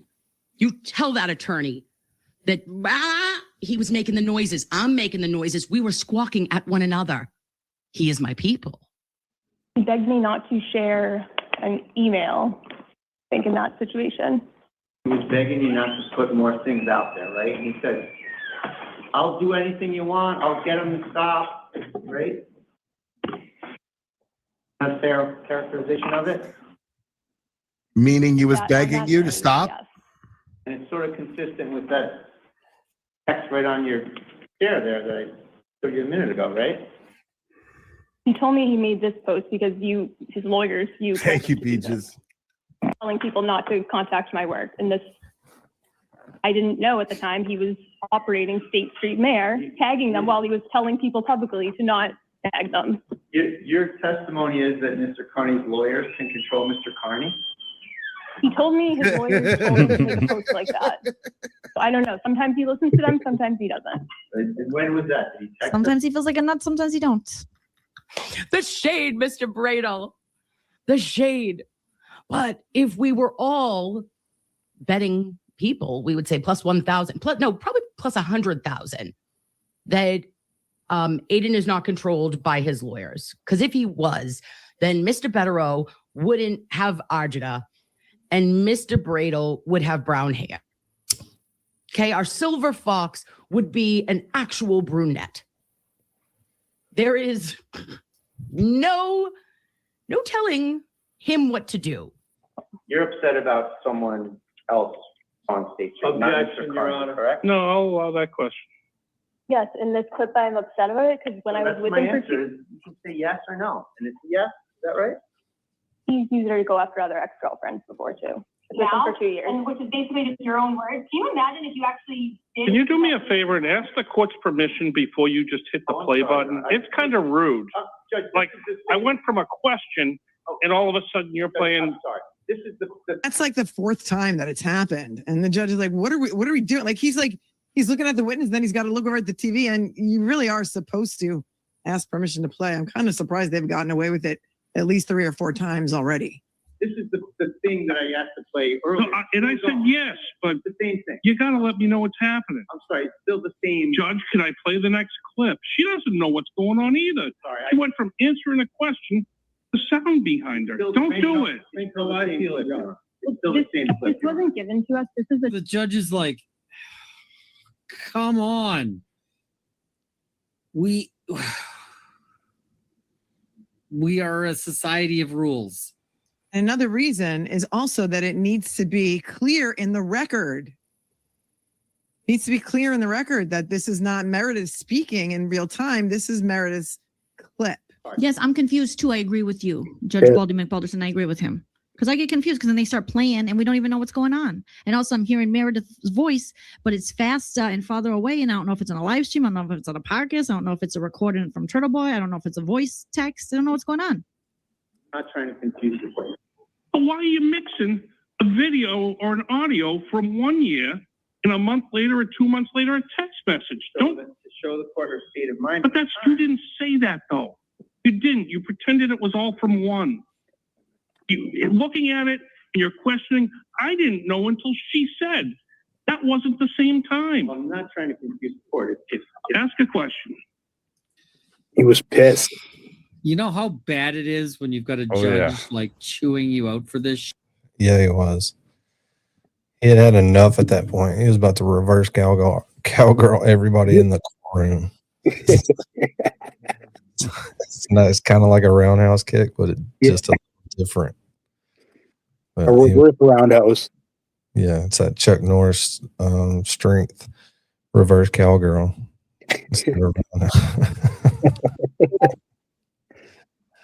Oh god. Like the judge is so annoyed. The judge is just like, I am fucking. Oh, and let me show you what it looks like to have a bunch of shit going on while you're streaming. For you newbies that stream, check this out. Man, is that what you're looking at? Yep. Holy Fancy as fuck. So I got my extra screen, laptop, another screen. You can see it. Load all of this stuff onto my wish list.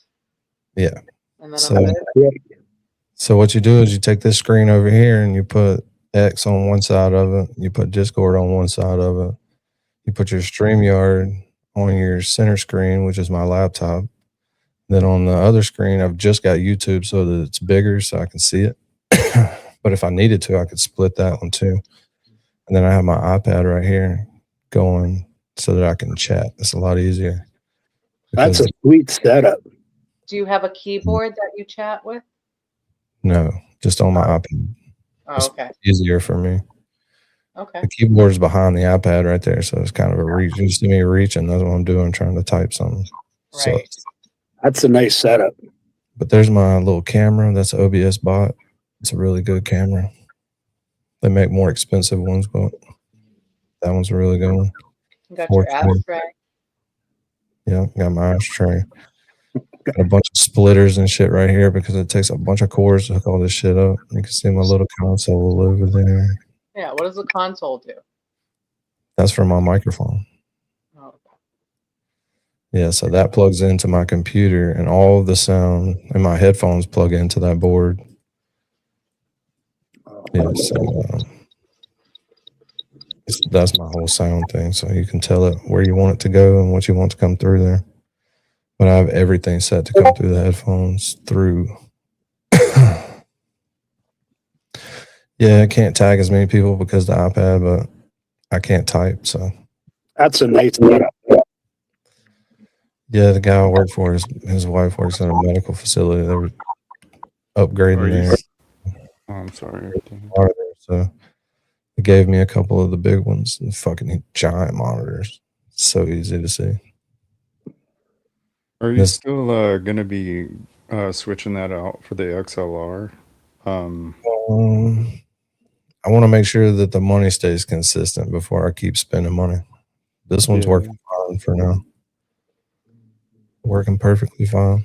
I mean, it's a Rode Stream Rex. It's nice.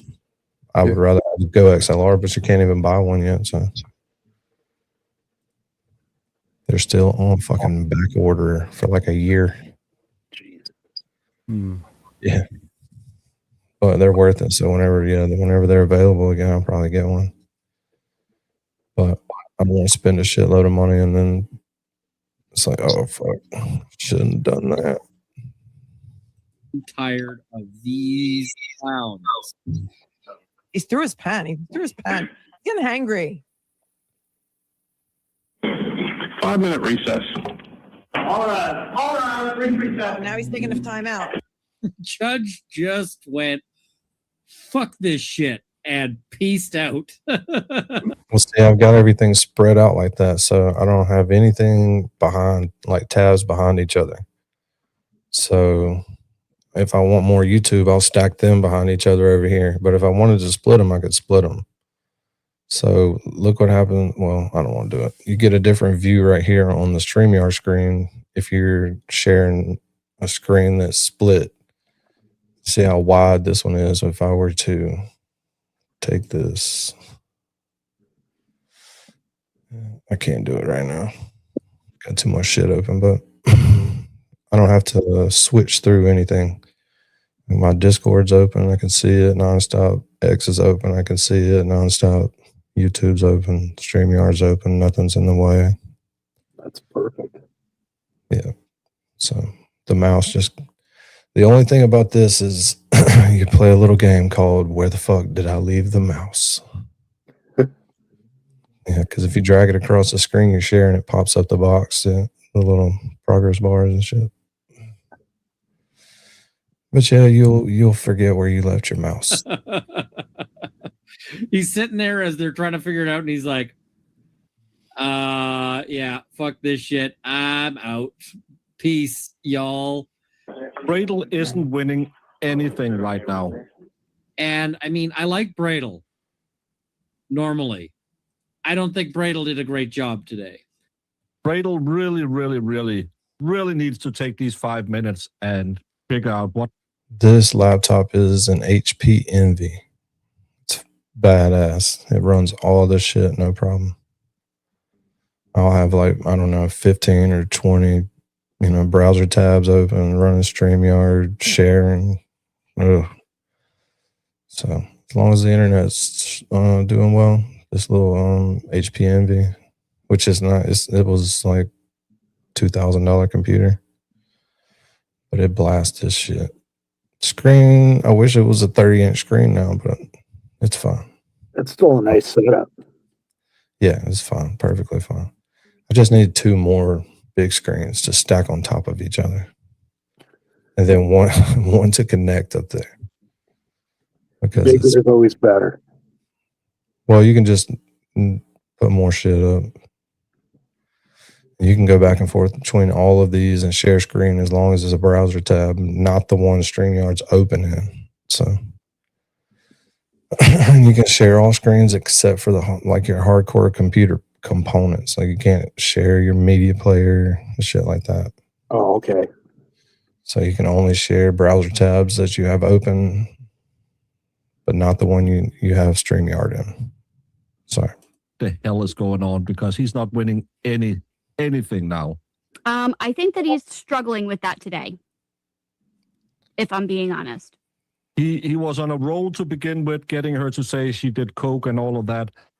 And then they and I've said this before, I feel like he doesn't read a room really well. And you guys know how much I love Bradle. However, this is a shit show. That's a legal technical term. It is now. It's a shit show. Okay. Thank you, Eileen. Come on, Eileen. Come on, Eileen.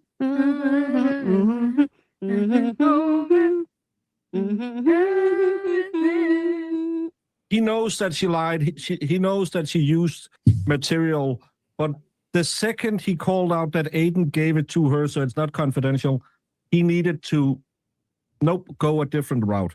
I think you're absolutely right. I think you're absolutely right. Mr. Bradle, you have a witness? Yeah. Bradle. Oh, Jessica Machado is entering the building. Okay, we got the reason for the season over here with Mayor's job, allegedly. But that makes it easier to do shit like this, so you can just bounce from one to the other. You don't have tabs to undo, so you don't have to have anything stacked. Just go back and forth. That's sweet, man. It's a nice setup. Yep. Closing in on 1 year of streaming. 1 year. We are a month away from an actual 1 year channel birthday. A celebration, then. Yeah, it's going to be a celebration. Just hope we make it there. Oh my gosh. Okay, to summarize, Jess Machado is the one who called Meredith's employer because she says that Meredith posted a video about Jess Machado saying that she was anti-Semitic. So Jess Machado said she looked up the policy. She saw it was against their policy and she called them. It had nothing to do with Turtleboy. By the way, What? What? By the way, what?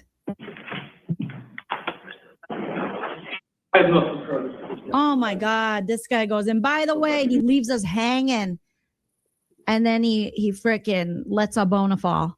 Goes, I have no further questions. Because he couldn't shame her. Just like you guys are saying at the Rella says, you're not going to shame her. She's going to own it all. She's like, yeah, I did. Yeah, I made fun of your client. I made fun of her doggy style, her reverse cowgirl. I made fun of her eyes. I don't like her. So I did. Chris, we gotta double the money. At least maybe triple before I could do that. I'm perfectly fine with doing both, even though it makes a lot of 12-hour days. And the first job is out in the heat, so it's hot. And then when I get home, everybody's like, are we going live? Are we going live? Guilty. But Mary B will tell you, there was no question for the longest time when we had 200 subscribers. We're going live about 5 hours a day. That's right.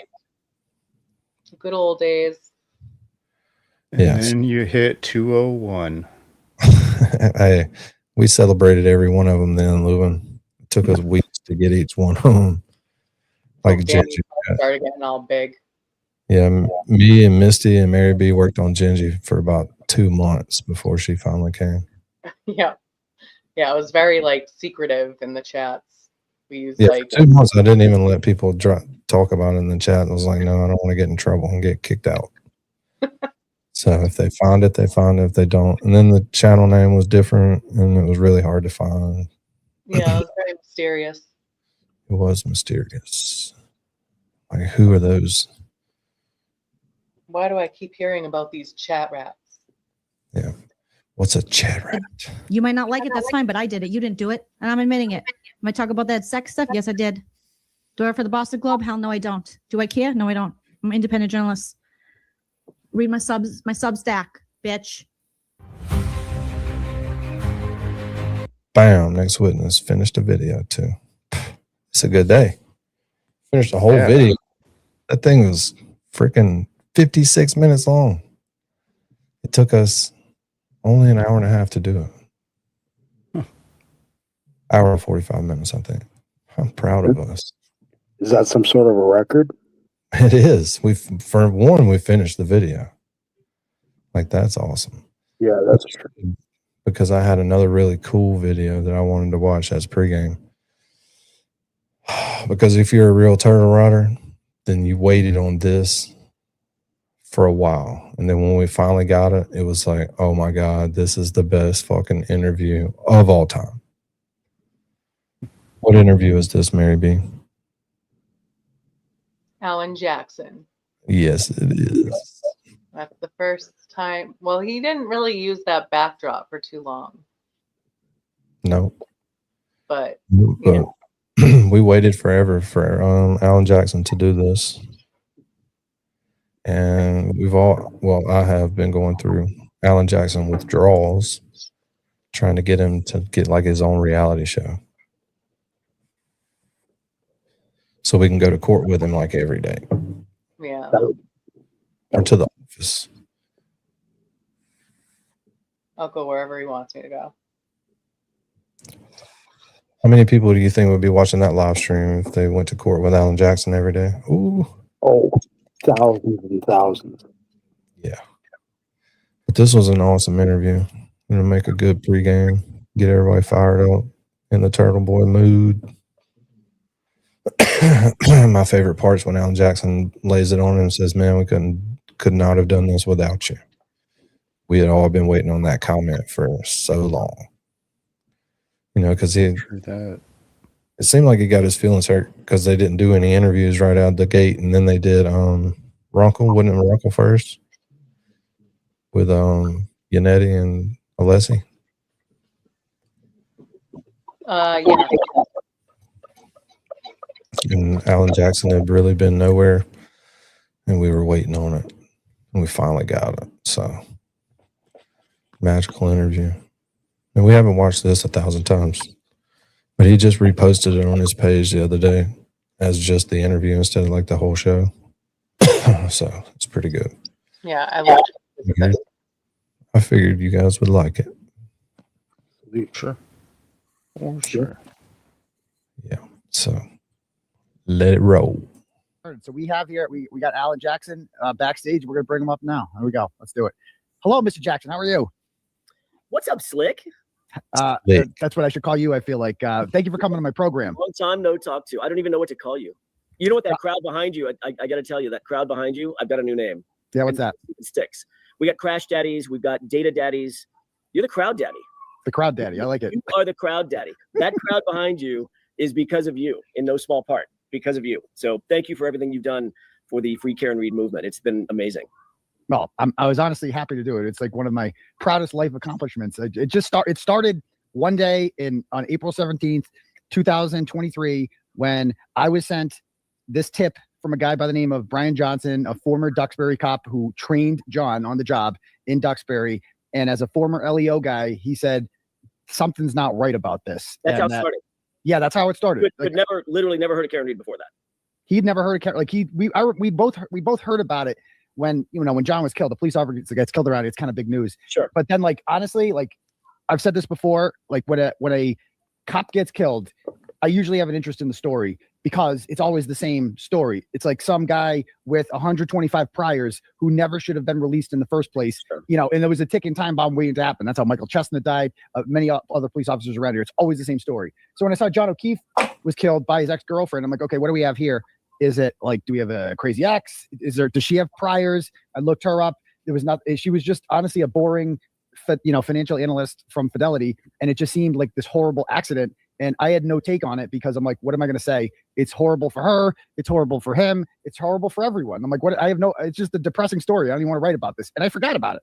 And then Brian Johnson sends me this, and I take him more seriously because he's former LEO and, he's less likely to take the position that the cops are the bad guys. Right. And that's what this is. Like, there's everybody else does too. Yeah. Right. And so, like, pill to swallow. Right. Exactly. I mean, this was the most obvious frame job ever. And yet it was still an obstacle simply because we are predisposed to believe defendants are guilty, I think, and that cops can't, like, the people that we trust to look over us and enforce the law wouldn't possibly betray us like that. And that's what it is. It's a betrayal, isn't it?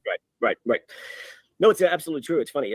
You said a bunch in that opening, which is, Karen seemed like just a boring woman who's getting along in her life and gets into this terrible tragic accident and her boyfriend ends up dying, etc. Except none of it is true. None of it. Not one goddamn word of it is true. Not one. And that's when the other side sort of shifts. That's when the narrative starts to actually take place, when we begin to build a defense. And it's not just a defense. We begin to build a truth about what the public actually thinks happened versus what truly happened. And it took 3.5 years to get that truth out. The justice system is it's like turning an aircraft carrier. Just doesn't happen overnight, right? You just can't step on the rudder and turn an aircraft carrier. It takes a lot of time, a lot of effort, and a lot of work by a lot of people. And you were among those folks that helped turn this aircraft carrier around. The narrative that was so easy to swallow at the beginning became a jagged pill for a lot of folks. A lot of folks who said, wait a minute, I remember when my relatives, my father, my brother, my sister might have ended up in Massachusetts State Police custody. And it never sat right with me. I mean, we have myriad communications with folks from around the country, specifically around Massachusetts, saying this, something never seemed right about XYZ, whatever the, fill in the blank, whatever that might be. To your point, like you've been arrested, you've done a little time based on some complete chicken shit that never should have happened in the first place. So, there's a lot of folks with stories exactly like yours that have reached out to us from the very beginning, from day one, to say, what happened here? Why are we subjugated like this? Why do we have to suffer at the, under the jackboot of the Massachusetts State Police when they seem to be able to get away with anything and everything they want to? And the Karen Read movement, the Free Karen Read movement, was so much bigger than this 110-pound girl who got wrongfully accused. It is a bigger movement than that. I'm very proud to have been a part of it. I'm very honored to have been a part of it. I'm very honored to have led the defense team that sort of unveiled or pulled back the curtain to a larger problem. And my hope is, by the time that this thing is said and done, and we ain't done yet, by the way. Really? What do you mean by that? Well, some folks have said we ain't got no quit.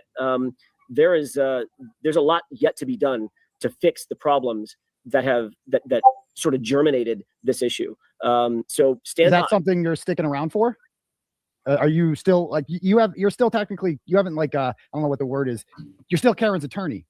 I'll always be Karen's attorney from this day until the next. I'm always going to be Karen's attorney. I'm not going anywhere. So if there is when there is a next chapter to this, you can bet I'll be involved. Is that something you can detail more? I know we talked about this before, and there's some stuff you're obviously not going to be able to touch. Yeah. And that's one of those things. That's one of those things that I'd rather. Katie K wanted me to let everybody know that she's number one. Check it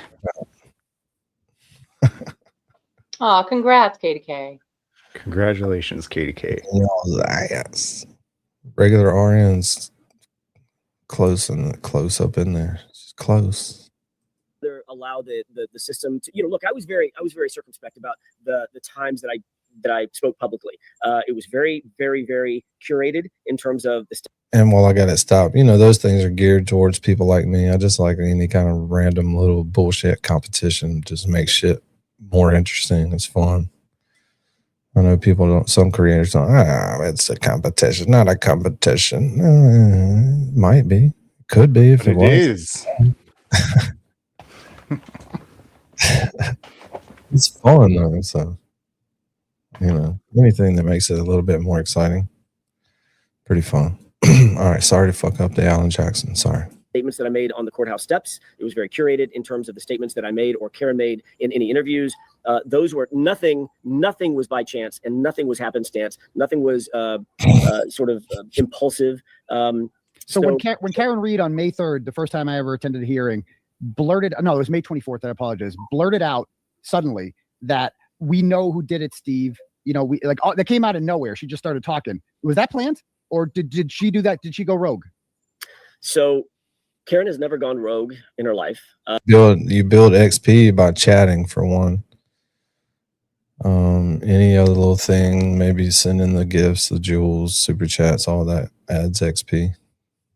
So all I know is that everywhere I go, I'm number one. I chat twice. It's like, what?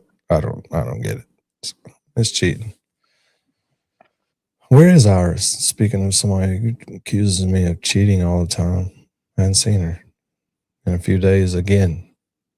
So if you see her, tell her we said duh.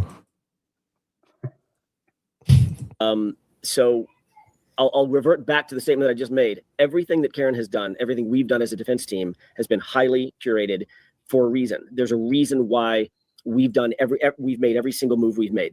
Our position was at the very beginning, when Karen and I first started talking, was we're going to allow the government to play checkers, and we're going to play chess.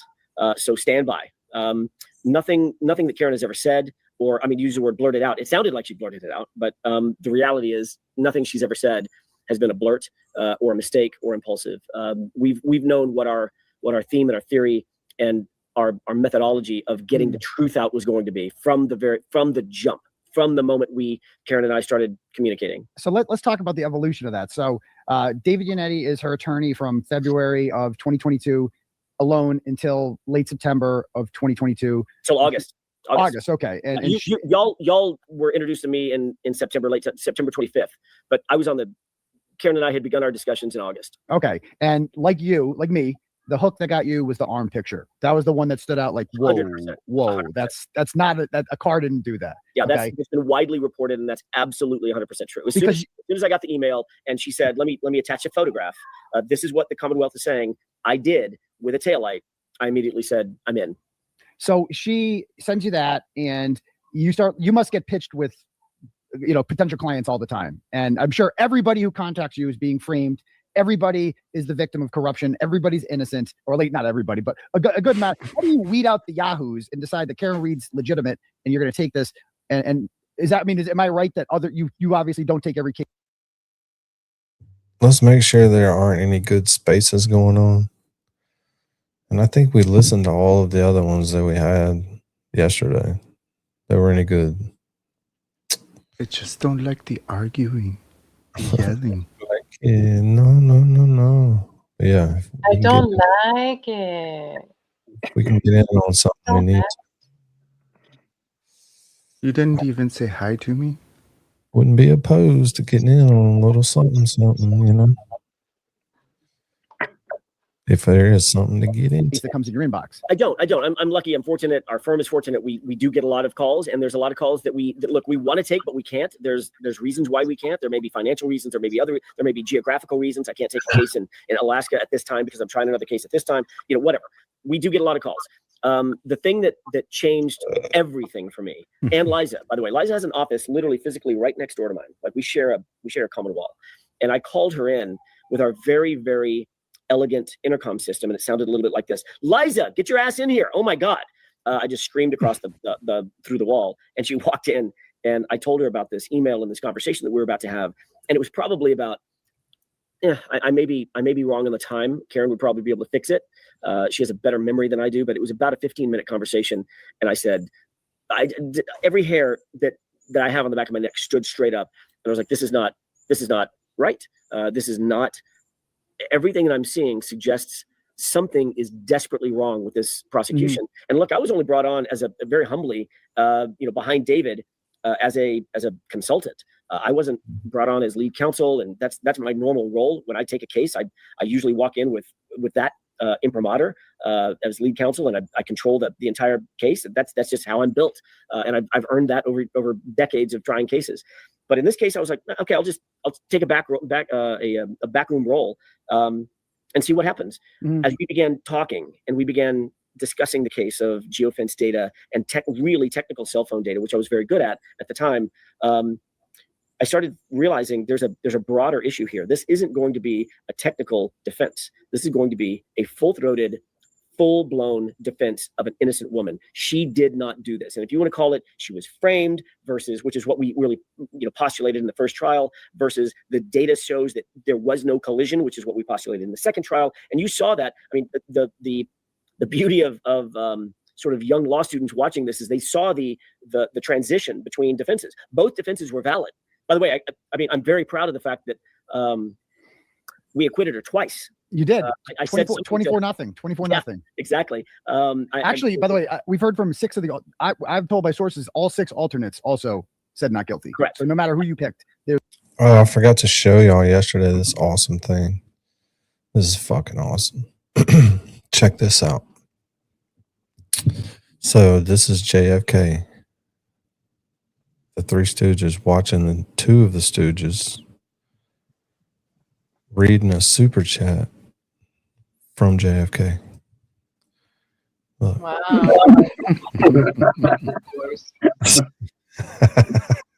What in the actual fuck? I forgot about that yesterday. I meant to show y'all. This is nuts right here, son. This is Inception. Look, there's 1, 2, 3 JFKs, 2 Kevy Kevs, and 1 J Brill. Nuts. And That's a a very sad inception. Yes. Look at it. Is that not awesome? It's fucking awesome. Match me. I'm Match giving myself money. Give me money too. goal 4 out of 20. But I mean, actually, he's losing money though, because Hell YouTube yeah. takes 30%. He's only So he's getting literally paying YouTube right now. Yeah, he's only getting 14 back. But look at the target. 4 of 20. Yeah. The Matrix has 0 chill. Look at this. Look at this. There's a lot going on right there. Look.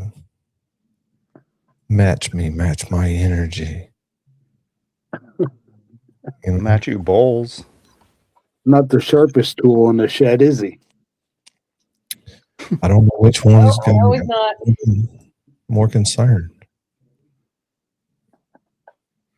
But I just thought that would be funny to show y'all yesterday, but I forgot. Is Kevy Kev more awake on the right side or the left side? Let's see. Oh, look at him. I think Oh, he's he's gone. Oh, yeah, look at him. He's stage 3 Kevy in the video. He's stage 5 Kevy on the panel. You don't want to go stage 5 Kevy Kev. No, you don't. You know what happens when you do that.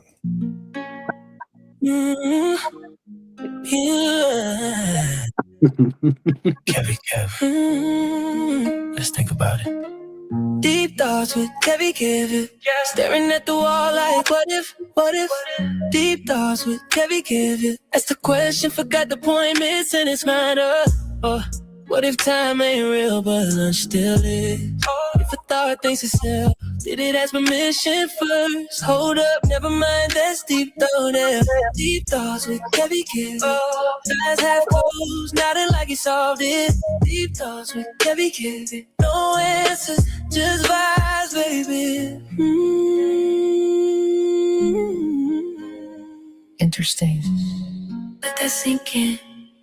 Kevy Kev. Yeah, I was just gonna show you Love guys. that shit. Just gonna show you guys a little how you play the game, you know? That's how you play the game. Back to this. We've heard from them too. Yeah, exactly. No matter who you picked, it didn't matter. There was no fix. There was no in. Whatever.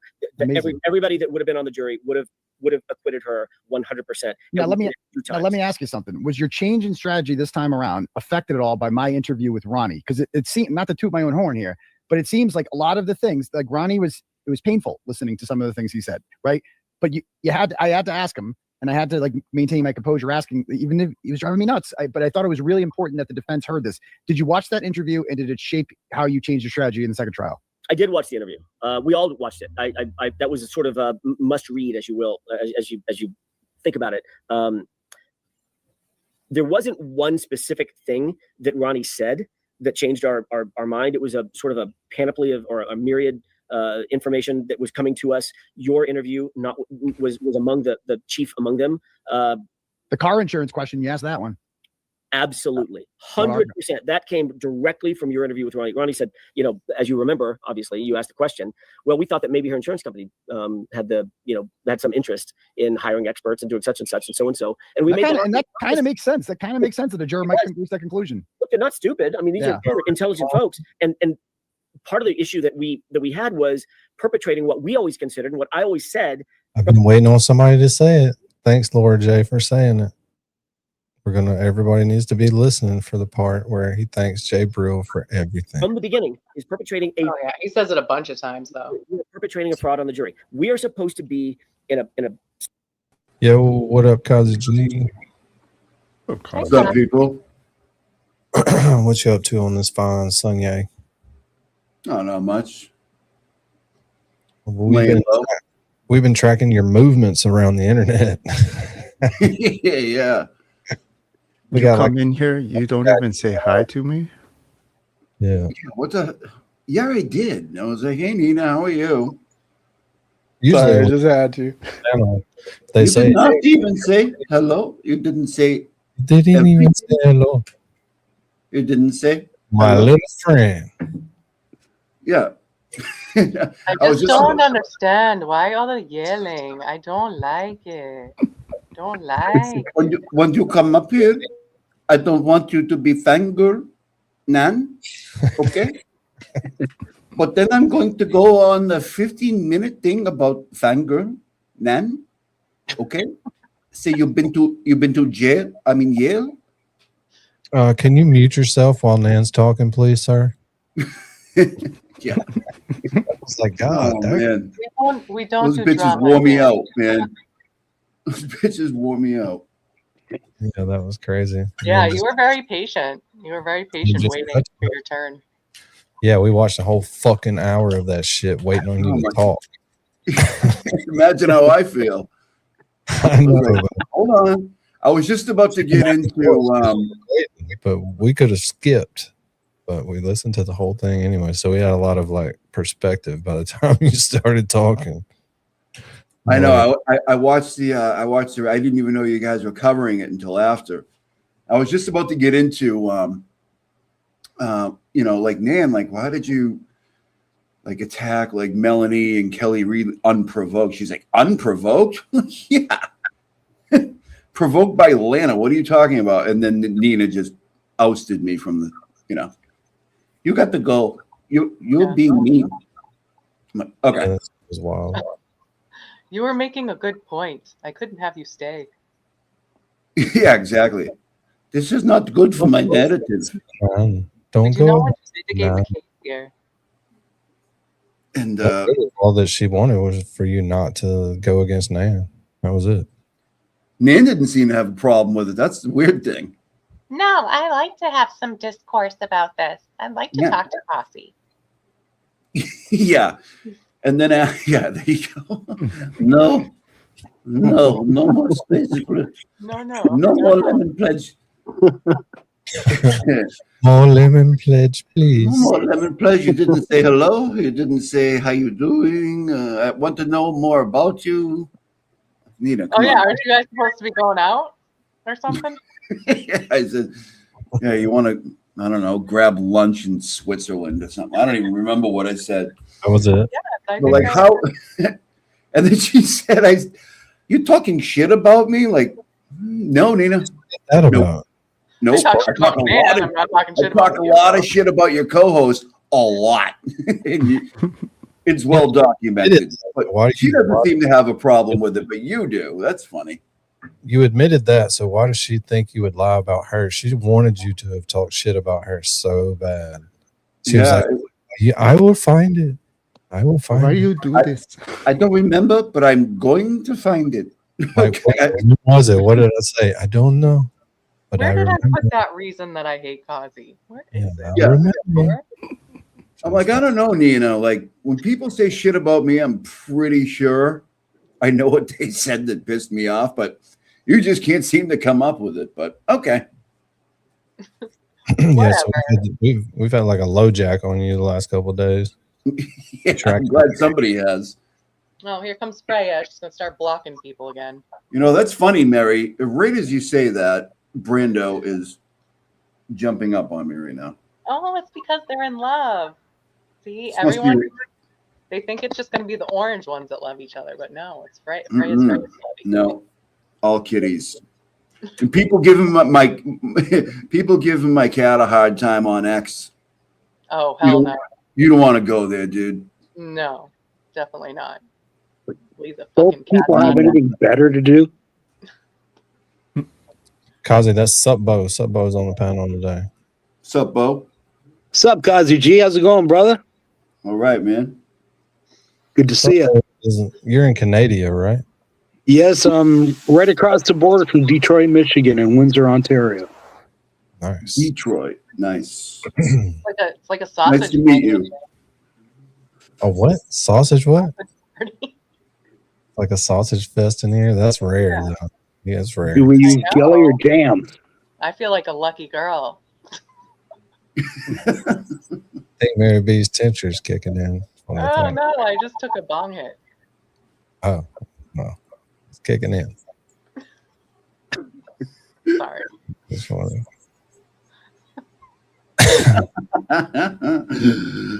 Oh my god, it's funny. Has anyone seen what she looks like?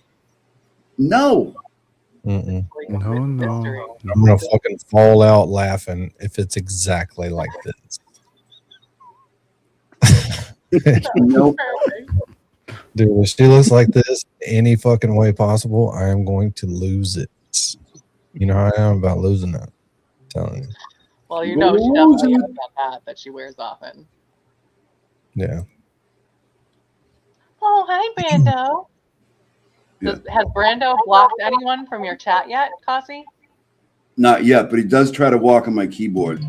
Yeah, Freya straight up timed out Emily C in my chat today.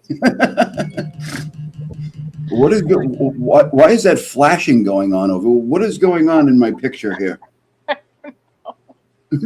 I swear to God, I don't have a strobe light in back of me. What is going on? I can hear somebody getting a text message system message. Okay. All right. That was a fun little fireworks display. Yeah, that was odd. I still like the sock puppet though. Oh. Dean's mouth should be open. Got a little crazy in here. Why did they make you pudgier than you are in real life, Danny? I don't get it. Who prompted that? It's probably semi-accurate. It's AI. Because Nan made the one of me holding Brando with the Turtleboy head instead of Brando. It's actually pretty funny. God, how dare they? They cannot deface Brando. I did laugh at it, but they made me a lot fatter than I was in real life, which is a prompt that you would have to put in. AI adds 20 pounds. Everybody knows that. Yeah, like the camera, AI adds 15 to 20 pounds every time. Yeah, it is known. Yeah. Brando didn't appreciate it though. No, Brando's like, don't deface me. But he did gain 15 to 20 pounds. No, I'm kidding. Yeah. Sorry, I didn't mean that, buddy. I didn't mean that. Yeah, so I'm hoping that J7 doesn't stay mad. I think she left mad earlier. She was in here and she was fine. She's fine. Wait, what happened? She said she was all good. I don't know. I just assume everybody's like I am. And when I'm like, yeah, that's it, I'm out of here. I'm just kidding. It means you'll be back in 45 minutes, usually. Oh. Kasi is getting abducted again. Yeah, what is up? I don't have my disco lights going, dude. I don't know. It's something when your phone goes off. I think it's infrared. Oh, wait a minute. I know what it is. Okay. The iPad has like a flashing LED on the other side when I get a notification. That's what it is. Oh, okay. Sorry. But it's nowhere near the camera somehow. Tech Savage is up in here. Yeah, it's all the robots talking to each other. They're planning our demise. Yeah. All right, let's get a little bit more of this interview. Unless something more interesting comes up. Because I could get bored easily. System of truth. That's it. Full stop. That's the alpha and omega of a trial. Give me the truth. That's all I care about. Give me the truth, and I'll take my lump, whatever that may be. But the Commonwealth has to take their lumps too. And Judge Cannoti very specifically was not going to allow us to tell the truth to the jury. The fact that she hid the feds from the jury, not one, 2 times, even after being slapped down by jurors, not slapped down by us. I mean, we were always respectful to her. The jurors said, once we found out that these were feds, why didn't you tell us that? That makes all the world a difference. Yeah, it We did. thought they might be insurance folks. And what was her argument? Because it would have biased the jury, but doesn't all evidence bias a jury? Isn't it the point of evidence? No, her argument was more along the lines of, you have my ruling.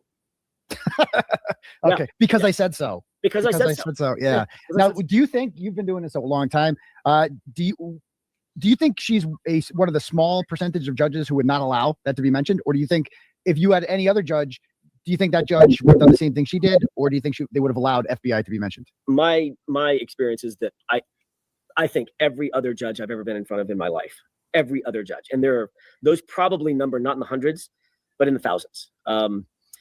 Appreciate every other judge would allow that. Yeah, Thomas. Really, every other judge. Wow. Every other judge would allow that in. Every one of us on the defense team in the first trial and the second were gobsmacked that she would not allow in. Even Remember the last time we watched this? We're like, what has he been watching when gobsmacked is up in the vocabulary? He's got to be watching fucking. Yeah, he likes to say weird things. What are some other weird things he said? Gobsmacked. If I had a nickel, it's like such an old man saying. Yeah. Come here, Freya. Gobsmacked. I like another generation. Why look at your boyfriend? No. Sorry. Yeah, I'm doing all. What's up with all these cats on here? We gotta get some dogs. Got the kitty cam going, dude. Kitty cam. I'm getting a kitty cam, like a separate camera to keep on my Smoking Scan. What's this guy's name? He has his own camera. Damn, what's the guy's name? Could never remember. Smoking Scan. Come on, man. What's the cat's name? Oh, somebody in the chat will know it. of information.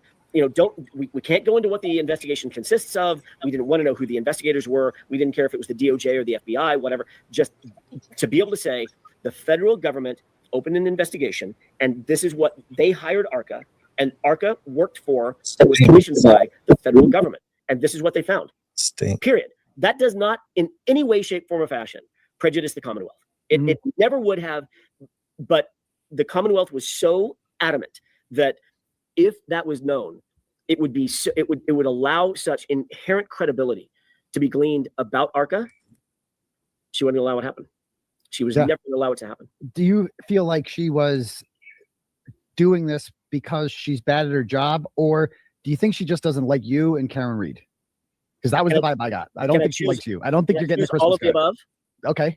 All of the above. No, look, there was no question that from the beginning, I walked in. I didn't pick a bone with her. I mean, you saw Aiden from the moment I walked into trial on September 25th, 2022. I was respectful. I was cordial. I was as dignified as an officer of the court could be. I asked for pro hoc vice. I was elegant in my arguments to her. Always respectful of the bench. Always respectful of the robe. That's how I'm built. That is how I'm built. She could not stand me from moment one. That's not how we do this in Massachusetts. I couldn't tell. There was a moment. You remember the moment, Aiden, which got a lot of. AJ definitely loves Peaky Blinders. Definitely. I feel that comment right there. That's then hit the nail right on the head. I have a lot of interest on the internet when Liza, who literally walks around with a halo over her head, like she is angelic. She is the most respectful person on the planet. All she does is she analyzes the law. She analyzes the facts. She puts those two things together, and she provides motions and she provides arguments. She has no dog in any fight. She doesn't have the same sort of piss and vinegar that I have, which good for her. That's exactly the place that she finds her comfort zone in the practice of law. And when Judge Cannoni said, "We stand up in Massachusetts," Miss Little, oh my! I was like, when was that? When was that? It was at the very beginning. Liza in California, by the way. Oh, okay. To our defense, we don't stand up when we address judges in California. It's not a disrespect thing. It's just an efficiency thing. Every time, standing up and down, up and down, up and down, up and down, it just doesn't make efficient sense. And so unless you're giving a closing argument to a jury, etc., you don't necessarily have to stand up at all. Yeah. As a matter of fact, judges they don't allow Mr. Jackson, you can remain seated. Let's just get these arguments done. Okay. So that's what Liza's used to. That's where she was born and bred here in California. I wasn't there for that, but I was there for the chalks. She hated the chalks. Oh yeah. And there was one day. Why do you think she hated the chalks? Because she doesn't like attention. She doesn't like attention. She doesn't like media. She resented you because you were effective at getting the attention of the media. She hated that, right? And she also resented you, I think, because who the fuck are you? Like, she's from Norfolk County. Like, this is her. She's been here her whole life working. Who the fuck are you? You're not going to come in here. She had to remind you that this was her. You might have the flair and you might live in a nicer house than her and all the shit, but God damn it, this is her goddamn courtroom, and she's going to remind you of it whenever she can and just slap you down as much as she can. I think she took it out on your client because of that. And I think she took it out on David Yannetti, who I don't think she resented before you got involved. I think you're right. I think she had a lot of respect for David, and David earned that respect. He should have the respect. He's a great lawyer. But I think that the fact that I came in and she thought this was her opportunity to say, if I had a nickel for every time she said, that's not how we do it in Massachusetts. I mean, at the end of the day, I really don't give a shit how you do it in Massachusetts. I don't. I care about whether or not the Constitution, which, unless I'm mistaken, yeah, I know I read this somewhere, the Constitution governs all states. All states, including the Commonwealth. So I don't really give a shit if you don't do it this way in Massachusetts. The jury needs to see the face of the witness. Like, that was one of the big floppers, right? So let's talk about that. I think that backfired on you. Okay. Like, I agree with you that they should have I disagree. I don't think so. I don't think so. I think being in that courtroom and having John's family look at that jury is the reason that there was a mistrial in the first trial. Like, that setup of them looking directly at the jury and Peggy crying and making faces is like, they went into that, like, we got to throw this woman a bone. We got to convict her or something. And I think that's why he had a mistrial. Is the setup. Obviously, you could I concede seeing the faces of the witnesses, very, very important.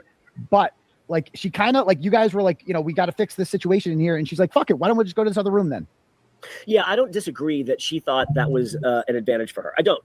I think that she thought, okay, you broke it, you bought it, right? We're going to put you in a tiny little courtroom. I don't know that I agree. And look, it's all hyperbole at this point, right? I don't know that I agree necessarily that the jury in the first trial hung. Can we clip that? I know somebody who kind of struggles with the word hyperbole. You know what I want? Is when he snaps his fingers really fast. Like, I don't know why that turns me on so much. Okay. It's hot. It's like, damn, you snapped your fingers really fast. But that's awesome. But also, the reason she hated those chalks is because they told the truth. If you remember what was on those chalks when Liza Little was holding them up, it was all the stuff about, well, one of them was the arm, right? And the other one was about the Venmo. The Venmo about somebody, sending a Venmo about the cottage or whatever, and Beverly was spelt wrong. That's why she hated the chalks, because what they said, not necessarily that she hates chalks in general, just what they said. You know what I mean? I think she learned to hate chalks. Yeah. She saw what was on them. She became a chalkist after that. Right. A chalkist. A chalkist full of piss and vinegar. Because, at least on the subordinate counts on count 2, because they were facing the O'Keefes, look, the second jury was facing the O'Keefes as well, and there were just as many tears, and there was just as many eye rolls, and just all the same shenanigans were happening. Well, Paul had to move his seat. Paul had to move his seat for another reason. I'm aware of that. And how'd you become aware of that? Sources. I never reveal sources. I have sources, and I heard it's one or two jurors, maybe one. By the way, I want to be clear, because you and I are being coy. The source wasn't me. It was not you. Well, there was a gag order on you. You couldn't say anything. And by the way, I abided by that gag order. You did. To the letter. Yeah. And I don't know how you guys did it coming out of the courtroom. It ain't easy. It ain't easy. I like to talk. Mind. Oh my God, that must have been hard. So let me ask you. So first question, we talked about addressing this earlier on. There's a lot of talk on the internet right now, and you and I spoke about this, of like the defense team should distance themselves from Turtleboy, right? That like that's they're playing it smart by not coming on his show. And then you called me and you were like, I want to come on. And why is that? Because I didn't believe that bullshit. That we were, I know it's not true, that we were trying to distance ourselves from Turtleboy, from Aidan Kearney, from the magnificence of what you did, the crowd daddy, right? You created a lot of this, you generated a lot of this verve, and we appreciated it. We're deeply, deeply, deeply grateful. I talk to Karen every day. Every day I talk to her. I don't think that there's been a day since the verdict that I haven't spoken to her and or her family. And every single day, she tells me how grateful she is to your viewers, to the folks that populated the streets and the sidewalks and wore pink and gave this beautiful "I love you" sign that has resonated through not just the Commonwealth community, but through the nation and through around the globe. I mean, we've gotten, I'm sure you have too, we've gotten accolades and love and support from Australia and Ireland and China, all across the globe. That's in no small part because of folks like you. There's a element of a come down. She has to have that, right? She has to, there was no distancing of ourselves from you specifically, but she needed to come down, and she almost crashed a little bit. Have you ever had a situation where you've had an adrenaline, you're just pumped with adrenaline, and the after effect of the adrenaline is I just gotta come down. Now think about that. Normally the adrenaline is, you're about to have an argument with someone that you love or care about. You're in a bar and someone looks at you funny or what, and the adrenaline goes through the roof, and then you've got this come down, or it's an incredibly exciting event and you have this come down. Now multiply it. Every single day of your life, every day, relentlessly, every day, with Tully and Buchanan and Proctor and Michael Morrissey and Lally and Brent, every single day you're dealing with people who believe they're being paid to destroy you. Now expand that to 3.5 years. 3.5 years, every day, 365 days a year for 3.5 years, over 1,000 days of that. And then it's like, bam, it's just done. She won. It's over. It's over, Aiden. What? It's over? Nobody told Nina and all the aunties, Kazi, that it's over. Like, not guilty. Yeah, or at least a bunch of people online trying to relitigate the criminal case. It's unbelievable. Especially lately. It's like, when you wow. broke in last night, they were like, "We don't litigate the case in here. We don't litigate. It's over. You can't litigate." This is fun. Nina, there's nothing fun. Like, what are you talking about? Like, what are we going to do on here? You know what we're doing. Shut up. Don't be fangirl. Talking shit about me. Don't be fun. Don't be talking shit. Don't be. Yeah, we don't. You took all the fun out of it, dude. We don't like drama. No drama. Like, okay, that's why you asked Valerie's question. Right, exactly. And like 2 minutes later, he's like, that was Valerie. And Nan's like, oh, hell, Valerie. Try to slip that in there. It's like, so who's that question from? Oh, it's just Valerie. That was from Valerie. You forgot to include that at the beginning, Nina? Come on. There was probably at least 50 other questions that were good questions, and it was Valerie. It's like, why are you such bitch? Here is a question from a listener. Nan, why are you such a piece of shit? No drama in 5 minutes later, that was Valerie. That was a great part. So the idea of Karen running around and doing every podcast or every interview, we were asked by everyone. I mean, everyone, you name it, we were asked, CNN and Fox News and Good Morning America and the Today Show, everybody asked. She just needed a minute. And I get it. I get it from her. I get it. My heart goes out to her. I don't know. I mean, I was in sort of the fire with her, but not really, because nobody can really understand what it's like. You know what it's like. Yes. To be accused. You know what it's like to be falsely accused, Aiden. Very few people do. So I also quiet time. I also know what it's like. Like when I first got out of jail, I was actually in a horrible place. Like I was happier in jail the last couple of days. I thought it would be the happiest time ever, but it was just so overwhelming when I got out, and there was so much to catch up on. And I'm like, holy shit! I was like shell shocked. I was like fucked up from it, And I've had some conversations with Karen, and it seems like she's going through some of that too. And it was almost like she didn't prepare for it. Like she hadn't, because you don't know what this is going to be like until it happens. Yeah, how can you? How can you prepare for that? Like she knew she was innocent from day one, from January 29, 2022. She knew she didn't do this. But then it's a process of trying to build your defense, build your battalions to be able to prove that. Because we didn't. Make no mistake, Aiden. It's not that the Commonwealth didn't prove that she's guilty. We proved that she was innocent. We proved it.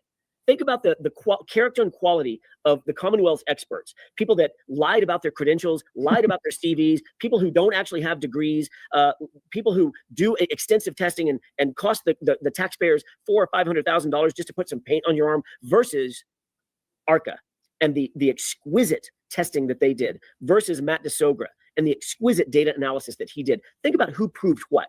I will go to my grave saying it's not that they didn't prove their case. We proved her. You can say it. No, I'm I can't. demonetized. Okay. She proved her innocence. And that takes a titanium spine. That takes a gumption that rarely people have. People are usually very, very quick to say, look, I'll take my win and go home. She was never convinced that was the right thing to do. I'm going to prove It is, because this is what he did. If you take him out of the Karen Reed equation from the beginning, then none of that happens. It's just a little bit bigger story on law and crime, and there is no massive community born from it. It's just not going to happen. It doesn't matter. Maybe you found it through Melanie Little. Maybe you found it through the Glare. Maybe you found it through Runkle.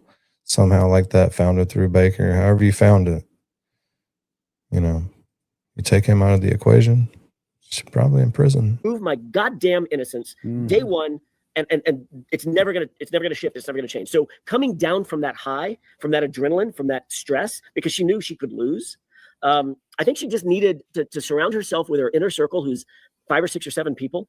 I'm not even in that inner circle, but I know who the inner circle is, and I talk to her every day, and I understand what she's going through. I think she just needed to just a little quiet time, if that makes sense. Oh, it totally makes sense. And she was never avoiding you, brother. She was never avoiding you. Yeah, she returns my texts. We talk. You know what I mean? I have no, and I totally get it. I would never expect her to. I don't like people like that who think that Karen Reed owes me nothing. I want to be perfectly clear. But I said that. By the way, you've said that. And by the way, God bless you for that. God bless you for that. Because there was a lot of people out there who were suggesting that you had some ulterior motive, and you shut that down in a heartbeat. You're very eloquent. You're very heartfelt. God bless you for that statement. I saw it. I love journal. I live for stories like this. This was the story of my life. I didn't do it because I was going to make a lot of money. I did it because it's an amazing story and one that needed to be told. And I'm so happy that I did it. Your motivation will go down in history. It will.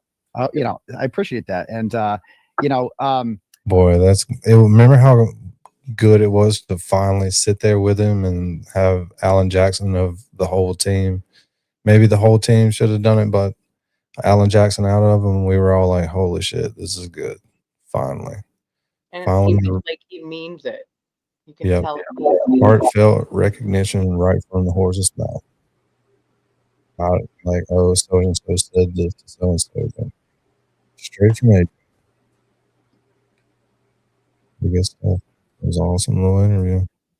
Just from the beginning to the end of this and seeing how it's grown. So the first time I ever kind of communicate with you was on April 17th when I was introduced to a woman by the name of Natalie, and she was like kind of messaging. I didn't realize she was passing messages directly from Karen, and she was like, one of them was like from you, and it was like, AJ says that I can't wait to meet the reporter with the biggest balls in the country or some shit like that. And I'm like, I'm just writing a story here, and when I wrote that story, when I wrote balls the size of church bells, I think that's what it was. Yes, that was the thing. And I thought, like, when I wrote it, I'm like, well, that's the end. I mean, like, they're obviously going to drop this because silly me, I think that we can trust institutions. And then instead they put their foot on the accelerator. And after that, suddenly microscopic pieces of tail light appeared in clothing and GPS data suddenly came around, and they just, all this new text stream data all of a sudden appeared. And it was like, how, like, that must have felt crazy that no matter what you guys put out there, they just came, they didn't consider it in an ethical sense. Like, does this mean she's innocent? They're like, well, how can we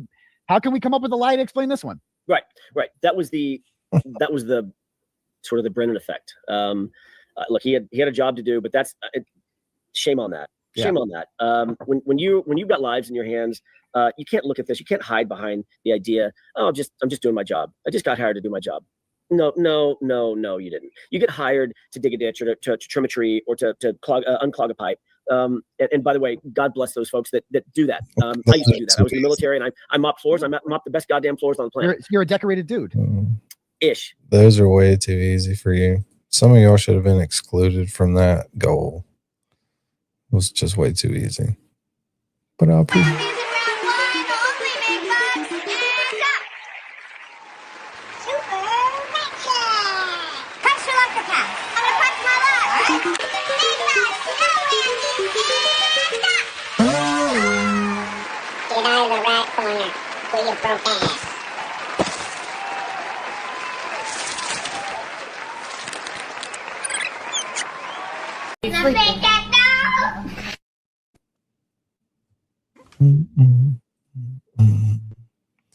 Nice. Thank you.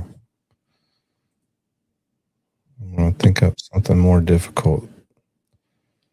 Way more difficult. It's really fixing to get difficult.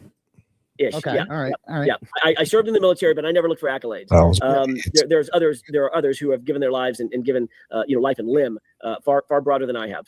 All I'm saying is you can't just hide behind the idea if you're a Hank Brennan or even an Adam Lally or a Laura McLaughlin, by the way. What do you think? Why are you saying that? Why are you let me saying finish my point. I'll get to that. Yeah. And say, well, I'm just doing a job. No, you're not doing a job. You're affecting a life. You're affecting many lives. You're affecting many lives. Look behind you in the view that you've got behind you right now. Those are the lives that you're affecting. Knock it off. Stop being a little wimp and acting like this is just a job and no big deal. I'm just going to go on to my next job. If that's the case, God help us in the judicial system. God help us. You have a broader responsibility, not just to do a job. Do the right goddamn thing. Do the right thing. Do the right thing. I did when I was a prosecutor. Every single time I did the right thing. People have asked me as a prosecutor, "Oh, do you ever lament the idea that you might have convicted an innocent person?" No, I didn't, because I did the right thing. I knew what the evidence was. I knew exactly what I was doing before I ever walked into a courtroom. I never ever had to lose a wink of sleep with the idea that I got it wrong. How could these folks, the Laura McLaughlins and the Adam Lalleys and the Hank Brennans, ever sleep at night thinking? It's got to be plenty of people listening to this that aren't subscribed. So sub up to this channel. I'm trying to get to 10,000. I am trying to get there. Yeah. I have not been trying to get there because I'm kind of satisfied with 8. It's way more. We could do this. It's so close to 10. Just get to the 10. I think we could do it. Just do it. Do it. Do it. Is right. So let me ask you that then. Do you think that Hank Brennan, Adam Lally, and Laura McLaughlin truly believe Karen Reed did this? You'd have to ask them, and of course. Well, what do you think? What do you they'll think? never tell. I have no idea. If, in my mind, if they're real legal analysts, not a single one of them think that she did this. Not a single one of them. If they're real legal analysts, they're looking at the same evidence I'm looking at. As a matter of fact, I suspect they're probably looking at more evidence than I saw, which is unconstitutional. But yes, it sounds like it. Yeah, I have no reason to believe that they didn't have additional evidence that I never got, that I never saw, that I was never able to analyze. But you're dealing with Buchanan, and you're dealing with Tully, and you're dealing with Proctor, and these folks who are bent. They're just bent. Every one of them are bent. So could they go to sleep at night thinking to themselves after analyzing the same evidence that I analyzed and say, yeah, I think she hit him. Really? Really? Do you think they would have slept well if Karen was convicted?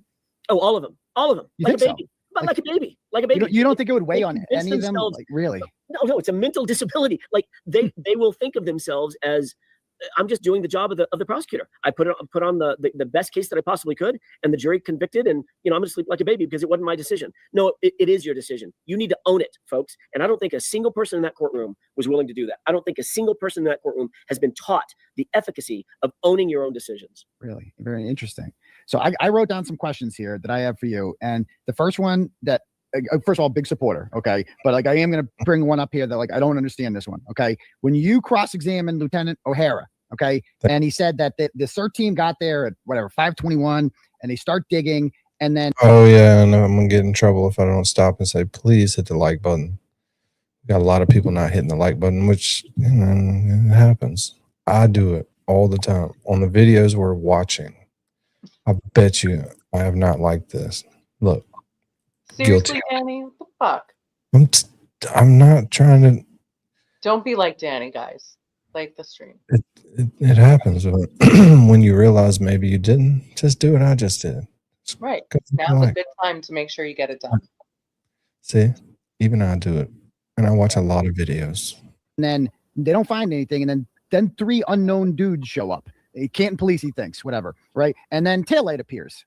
How come it was never asked who found the taillight and why aren't they on the stand? To this day, we don't know which person in the CERT team found the taillight, correct? We don't know the name of them. That's right. So that was, Gross. like I said, there's very little that's not by design. In that specific situation, he was willing to say, O'Hara, and I've got no beef with him. I honestly I have no. Yeah, beef. I thought he was okay. I don't think he was corrupt. He's a fine officer. No, he's a fine officer. I call it like I see it.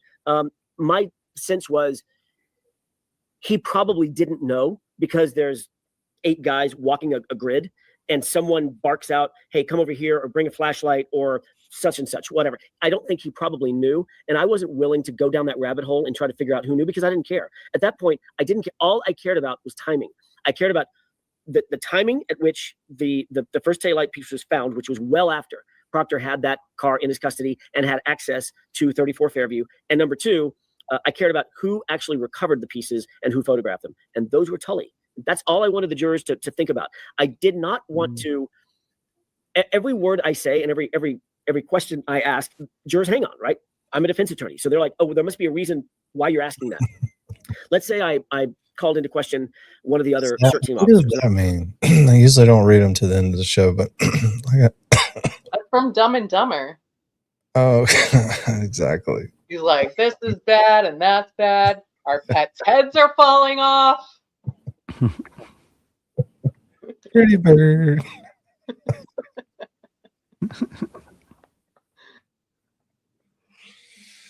Pretty bird, pretty bird. I had all their names on the top of my head at the time. I could have just barked off, was it this guy, this guy, this guy, this guy, this guy? Then the jurors are going to start thinking, well, wait, was he part of some weird... Damn it, we hit that one. Lily's in a mode. I'm going to get you in a minute.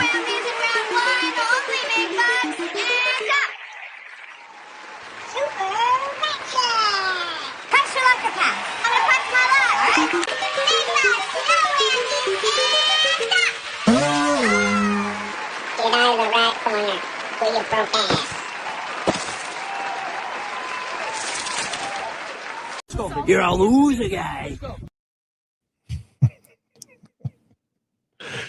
Nobody would ever clip that and make it into something on YouTube but me. You're a loser, guy. He's looking right at me when he says that too. You're a loser, guy. I think he may be talking to me. Probably so. Why is he so mean? That was in conjunction. He is, dude. You notice that? Look at the tower. You're a loser, guy. Towering over that. He looks like a Disney cartoon. I'm just trying to get lunch, man. Really? Why are you so intimidated? You're a loser, guy. But the chicken. Look at the intimidation roll of everybody there. It's just like they're terrified of him. Look, you're a loser, guy. Hey, I get it. Jeez. You got the chicken neck going on too.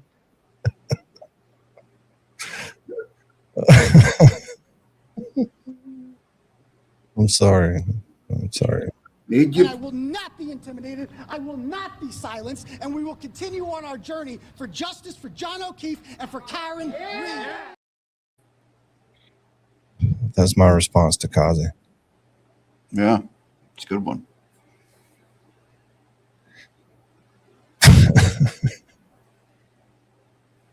I'm sorry. I'm not really that sorry. You're not fucking sorry. I'm not. I'm really not. I'm stoned. So, ready to ride some turtles, though. It should be a good show. McAlbert's lawsuit dwindling out. Got to see what's up. With Proctor and Tully and the others, and I didn't want to do that. So I thought it was a cleaner way to cross-examine, simply by saying, what was the time frame? It was after Proctor had the taillight in his possession, and you didn't pick it up. You never touched it. You never physically moved it. O'Hara. All told. O'Hara never. Yeah, okay, yeah. All he said was, "I see it over there, Detective Tully. You go take care of it. I'm going to continue searching." And that's all I cared about. And I thought that was, in my view, that was the most effective way to deal with the CERT team, which was relatively unassailable. They were, yeah. I mean, that was the problem, is they sounded legit until those 3 unknown dudes showed up. And right, and I get to say whoever those unknown dudes are that I want to. O'Hara was he pushed a little further by saying in trial, which you heard. Well, I recognize that none of them were Proctor, right? Yeah. He said they were Canton police. The way you said it, do you think one of them was Proctor? One was Canton police and 2 were Massachusetts State Police, but he wasn't sure who they were, but they weren't Proctor. Okay. Do you think Proctor was there? Yep. You do? I do. Oh. That's just my opinion. Okay. I mean, the evidence is the evidence, but I think Proctor was there. All right. And at some point, so I don't think that he missed the opportunity to go to 34 Fairview. So let's talk about the ghost of the Canton Police Alleyport. The guy that there's a 20-second gap there at 536 to 537. Some guy, it's footage disappears, and all of a sudden, some guy comes from where Proctor's standing and walks out. I think that was Ken Berkowitz. Who do you think that was? If I had to guess, I think it was Ken Berkowitz. Okay. He was short in stature. Ken Berkowitz was short in stature. He just appeared out of nowhere. I have other information. We had other information which we propounded at trial that Ken Berkowitz was in and around the Sallyport that night. Later that night, he had access to it. He's the chief of police. Even though he might have been IOD at the time, he still could come and go as he pleases. And in a situation like this, where there's a police officer found dead on another police officer's lawn, especially Brian Albert's lawn, whom he knew well, there's almost no chance that Ken Berkowitz was not in some way, shape, form, or fashion involved in the goings on in the subsequent 8, 10, 12 hours. I mean, you would have to be. I mean, that's Higgins' best buddy. And my question is, I understand he was obviously not alive for the second trial. Did you guys try to call him during the first trial? And I understood he was very sick during the first trial. Did you want to call him, and were you allowed to if you were? If we wanted to, we probably could have. It was not high on my priority list. I didn't really want to hear from Chief Berkowitz. I know, look, he's a seasoned officer. He was also. So I got this from somebody the other night. Kazi, tell me what you think about this. So this is, I don't even know where this is posted, but it says Sean Good's father has a brother, Chris Good of Hingham. Chris is married to Erica Baum Good. Ken Berkowitz was married to Holly Baum Berkowitz. Erica and Holly are sisters. So basically, did Sean call him Uncle Ken while hanging at Canton PD? Does that make sense to you? Yeah, it's Uncle Berkey uncle or something. I don't know. I guess. Sure. Well, they're brother-in-laws, aren't they? His brother. I don't know. They're married to sisters, so they're brother-in-laws. Married to sisters, yeah. I'm too ADD to follow that lineage. Sorry. I have Uncle Berkey, Berkey? so I need to friggin' know all of this shit. So all the times that I've explained it to people. Yeah, so it's just a couple of things showing that how much ties everybody has to each other, I guess. Mm-hmm. Yeah, we know it's a family tree that doesn't have branches over there in Canton. It seems pretty streamlined. It does. Friend. I tend to evaluate the folks that we call in terms of the pros and cons. I didn't feel like the pros outweighed the cons of calling him in the first trial, even if he was available. So we didn't even really try. Okay. All right. So I have some other questions here. This next one is so I talked to Karen right during, like, when the prosecution was wrapping up its case, and I'm like, it appears that Proctor wasn't going to be called and McAlberts weren't going to be called. And she asked me, do you think that we should call him? And I'm like, you're asking me? I'm not a lawyer. I'm like, yeah, I think, yeah, totally. Yeah. How can you not call them? Like, that'd be horrible if you don't call them. Ultimately, you didn't call him. And tell me, was there any dissent on the legal defense team about that? Was there a rigorous debate about whether or not Proctor and the McAlberts would be called? Not really. Not really. I mean, there was a debate, not a debate. There was a discussion. That's a better word for it. Not a debate. It was a discussion. Ultimately, the buck stops with me. It was my decision not to call Michael Proctor. He was my witness as lead counsel for the Commonwealth versus Karen Reed. Someone's got to make the ultimate decision. There was no real dissension. Once we talked it out, it was my determination that it was not in our best interest to call Michael Proctor, not because it wouldn't be fun. Not because I wasn't ready for it, not because it wouldn't be a lot of fireworks. And that's why, look, that's why most of the media was, and the internet went nuts and, oh my God, you got to call Michael Proctor, because it's entertainment, for Christ's sake. You saw the first trial? It is entertainment, but Bettero, a man I know you respect a lot, was pretty Deeply. vocal that he would call Higgins, especially. He was like, Yep. he just thought there was a lot left on the table. And by not calling him, and I said this on my show, I go, this is the ballsiest decision ever, because if this woman is convicted of anything, I gotta own it. then you not only you gotta own it, that's gonna go down as the worst call ever. Like your Grady Little level, like keeping Pedro in the game. Like that's what that would go down as. Didn't that make you freaking nervous? I I say this a lot, and it sounds really self-aggrandizing. I don't get nervous. I make people nervous. I make decisions because they're the right decisions, and it comes from 30 plus years of decision making. And at some point, you got to have the balls to make the call. You got to make the call. I knew that in my heart of hearts, I knew that having an empty chair, having the ogre under the bridge, and that's both Proctor and Higgins. I could make hay out of the fact that the Commonwealth didn't call two very, very obvious witnesses. How do you not call as the prosecution? How does Hank Brennan sit there with his suit on and his tie knotted and his glasses on, sitting there with his hair combed and his socks and his shoes and all his accoutrements, and stand up in front of the jury in closing argument and express to them a reasonable judgment why he didn't call the lead homicide investigator for the lead homicide that the jurors are expected to judge? Well, and I made him. He wasn't the lead. He wasn't the lead, according to Mr. Bukaki. Yeah. But everybody in the courtroom except him knew that was bullshit. That was complete bullshit. So I was never gonna. My decision at the very beginning of the trial is, if they don't call Proctor, I'm not gonna call Proctor. Really? So you decided early on. Yeah, I was gonna make them own it. They're going to own it. Really? Okay. They're going to have to own that. And it's a difficult ownership to have, not to call your lead investigator when the jurors are commissioned with the responsibility of judging the investigation. How do you not call the lead investigator? So I knew. Dude, the difficulty level would go way up if you couldn't call him. You had to explain somehow, where's the dude that led the investigation? And it's like, he's the head witness for the state. That would have been nuts. Yeah, and at that time he was already suspended. You just can't make it up. Cannot make it up. What I was doing, it was. But you destroyed him last time. I did. I didn't need to do it again this time, as the evidence indicates. Right? We got her acquitted. Right? So you did. I knew that I didn't need to. From an ego standpoint, I would have loved to cross-examine Michael Proctor again. He stood no chance. As bad as it went for him the last time, it would have gone 10 times worse this time. But I didn't need it. It's not about me. It's not about me having national press cross-examining some lead investigator who's falling apart under the crucible of cross-examination, having to answer for questions, having to answer for text messages that he sent that are disastrous for him. That's not what it's about. It's about trial strategy, and that's what I employed. And Karen agreed. And at the end of the day, it was, like you said, the buck stopped with me. But everybody on the team agreed. Nope, we're not calling Proctor, and we're not calling Higgins.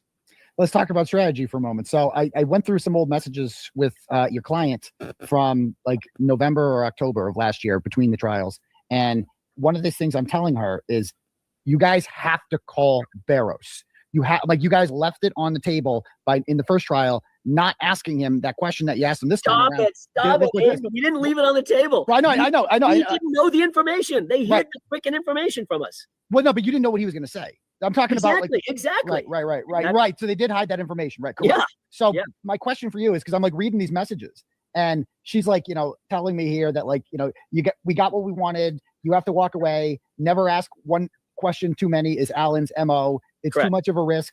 Blah blah blah blah. And I'm sitting here and I'm telling her, I'm telling you, that guy wants to talk. I could tell just by the way he said it. Yeah, that guy wants to talk. Good instinct, dude. So how did the Barrows connection develop? Is my question.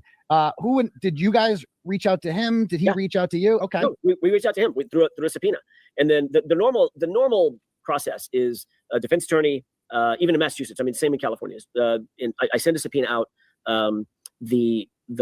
If it's to law enforcement, their subpoena control office sends the subpoena to the officer. Usually the officer will call us back. I think he did. I think Nick called us back and said, hey, look, when do you need me? When are you thinking the trial's going to go forward? It's just logistical conversations. And I said to him, as I would with any witness in that position, I would like to meet you face to face. I just want to, and the reason for that, Aiden, is because I wanted to kick the tires, right? I don't want to put a witness on, especially with the import of information that Nick Barrows had, without at least hearing a little bit of his countenance.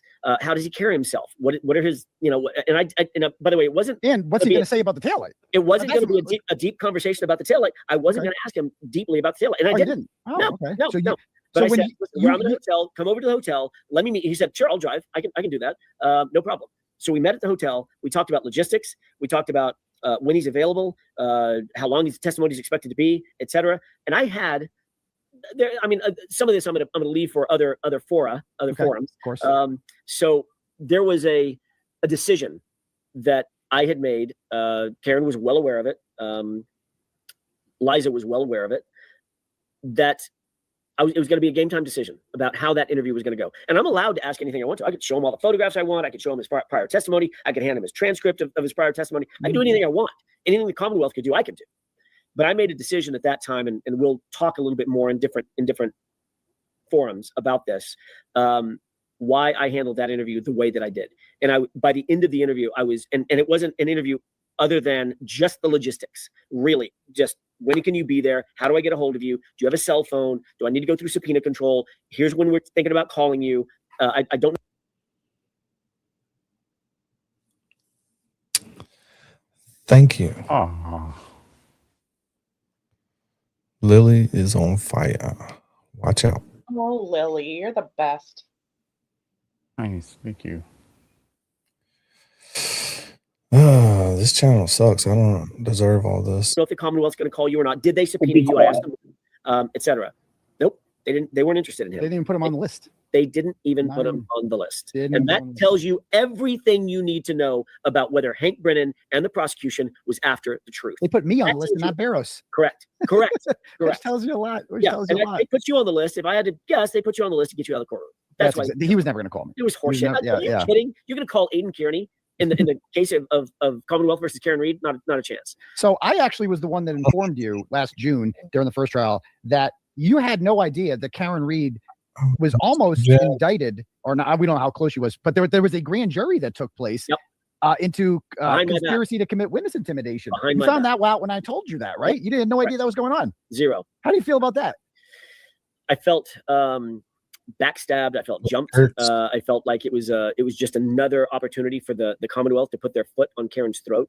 They were never, ever, ever going to be satisfied until she was behind bars, in handcuffs. By the way, I think that this was a ploy. If I had to guess strategically as a prosecutor, I think that this was a ploy to get her bail revoked. I think they wanted to try this case with her in Orange County jump, an Orange County jump. Period. Full stop. She's a lot less effective behind bars with no internet. Oh my God! We could not have.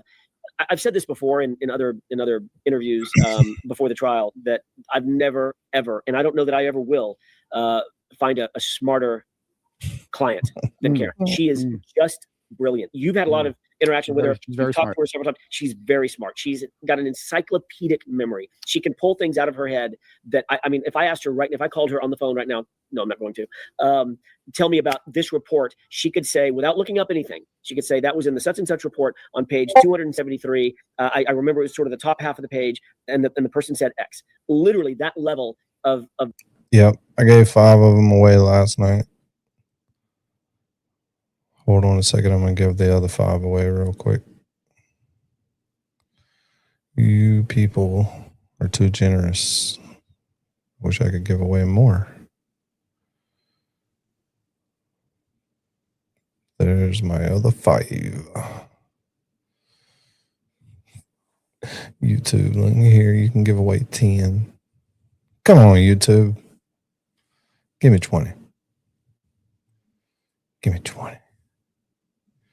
We're not going to make it through this video either. We got 20 minutes till we ride turtles. Don't forget, people, I've got the redirect set. You do not have to leave and go. All you have to do is watch one of Toy's songs as an outro and one of Toy's songs as an intro. You will be with Turtleboy.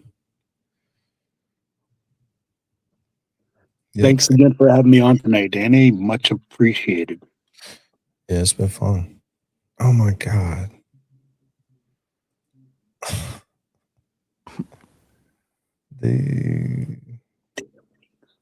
Thank you. Thank you, Winks. I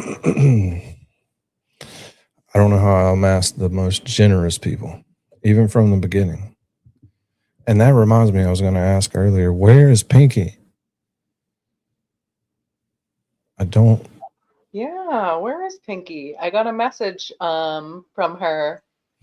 It was a while ago now, but it was definitely after my injury. She said she mentioned she had heard about it. Yeah, she went on a cruise, and then she came back, and then I haven't seen her in like a week and a half or so. And I miss Pinky. Miss her. But I don't know how I'm at such generous people. But it makes it worth it. That's for sure. So we just keep rolling on. Knowledge about the entire case. For 5. Tens of thousands of pages worth of data. If I didn't have access to her, if Liza didn't have access to her, and Bob and David didn't have access to her, we would not have been an effective defense team. Calling her on the And security they knew app that. every day wouldn't be They fun. knew that. Yeah. Brendan watched the first trial. He's not stupid. No, he he's may be a not. lot of things, and I've got a lot of adjectives for him, but he ain't stupid. Mhm. And saw how effective she was. He wanted her behind bars, period. And they used Cosgrove or whatever that Mello. yeah, Mello, whatever. They used him as a tool. So that was actually one of my other Yeah, questions. hey, watch down it, here. Jack. So in January of 2024, when I was locked up, I saw in the news that your client's home was raided by the state police and that they had been monitoring her Earl, that's too far, bro. That's too far. trips to Florida and that they had a warrant for her phone. And it was all related to potential conspiracy with me. And when it first happened, I'm like, oh man, Ken Mello really opened up a can he doesn't want to hear, and they're gonna like destroy him. But you guys really didn't go after Ken Mello. You really didn't talk much about that. Why was that? Wasn't relevant. If it didn't go anywhere, if it didn't go to an indictment, then I didn't care.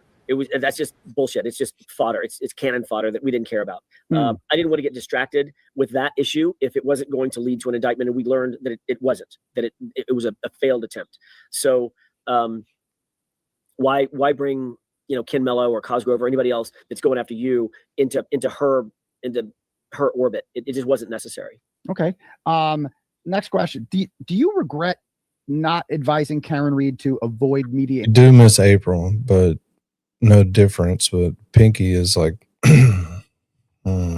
Pinky was here when there was 20 people in the chat. That's how long she's been here. So, but we miss them both. Interviews, because I mean they were used against her a lot, and I know it wasn't really effective, but it must have been a pain in the ass and a distraction, was it not? I don't regret one bit, not one frame of interviews that Karen Really did. interesting. Absolutely, I do not regret one bit of it. Every time they played an interview, I just went like this. Those didn't bother you at all, like Do none it. of them. Do it as long as it's in context. If they take one sentence out of context, then I've got an issue with it. And they tried to do that several times. Every time.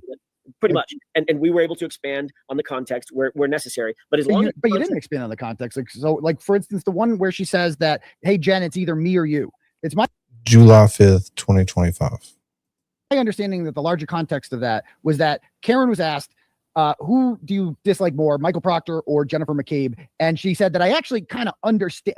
She goes, it's Michael Proctor because I kind of understood where Jen was coming from, because it's either me or you, Jen. But Michael Proctor did this he didn't have to do this, right? And right. How come you didn't play that whole clip?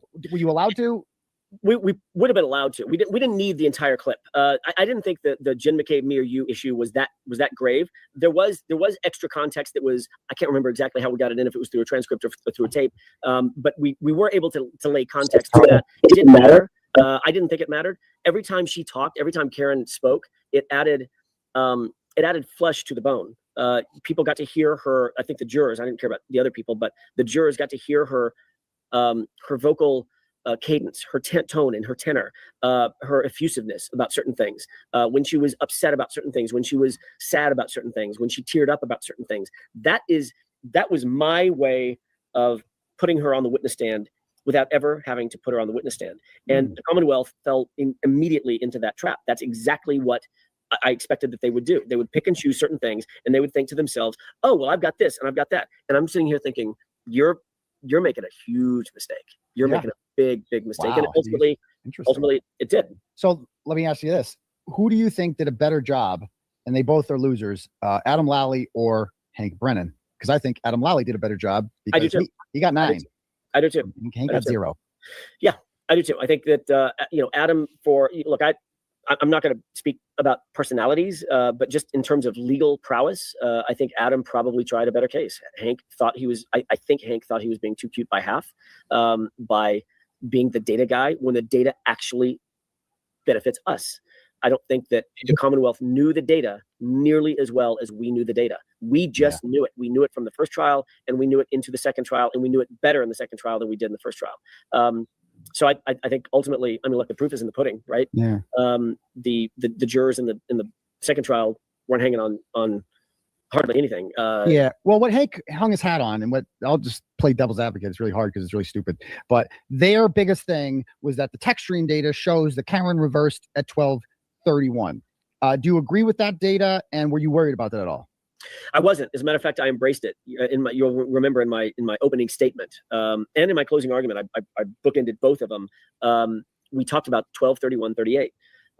They bought it. That's what the Commonwealth just bought and owned that time frame. That came from Welcher. He was absolutely unequivocal about it. The impact occurred, and it's a completely incapacitating impact at 12/31/38. Right. So, but how do you explain reversing at all around that time?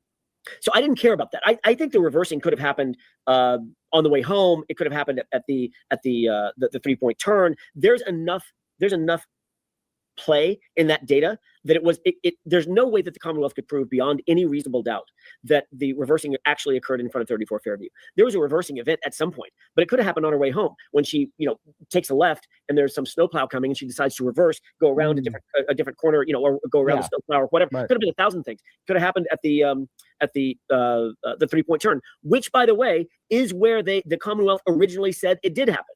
Then they changed the data. So I didn't really care. You know why they changed it, by the way. Canton Cover Up Part 73.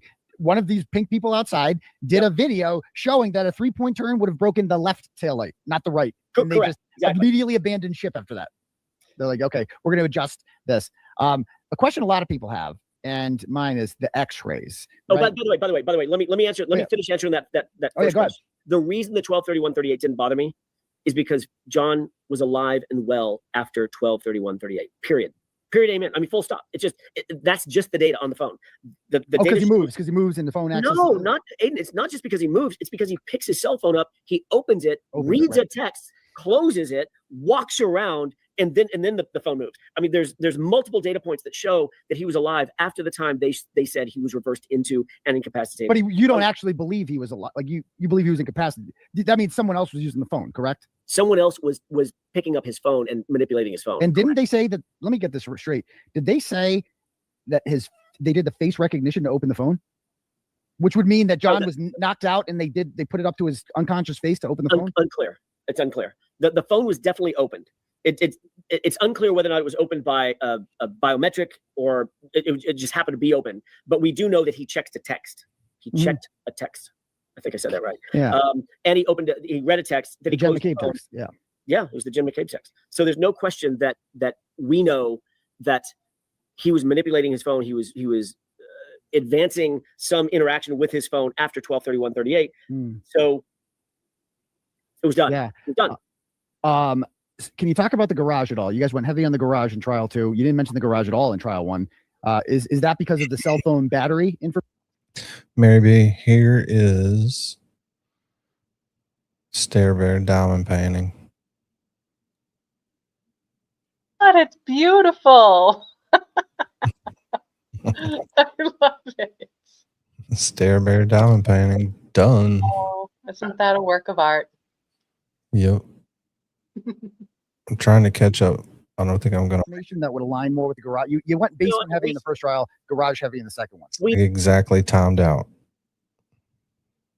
So we're just gonna go straight to Turtleboy. Hopefully we can get through this. We knew that the cell phone data was consistent with the garage. It was also consistent with the basement. I mean, as long as it's a cool place, cooler than outside, but not freezing. We knew that data was consistent with either one. But there were data points inside that garage that suggested that we found out after consulting with certain of our experts that suggested that there may have been something that happened inside the garage. So yeah.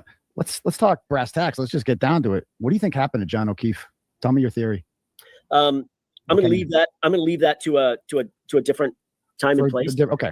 Do I have a theory? Sure, I have a theory. But I think the important thing for your audience is that's the beauty of this, is that every single bit of this data played out in open court. I mean, some of it was attempted to be hidden by the prosecution. Some of it was attempted to be hidden by the judge, which is shameful. But the real data got played out in open court. People can make their own decisions. You have I guarantee you have a thought about what happened.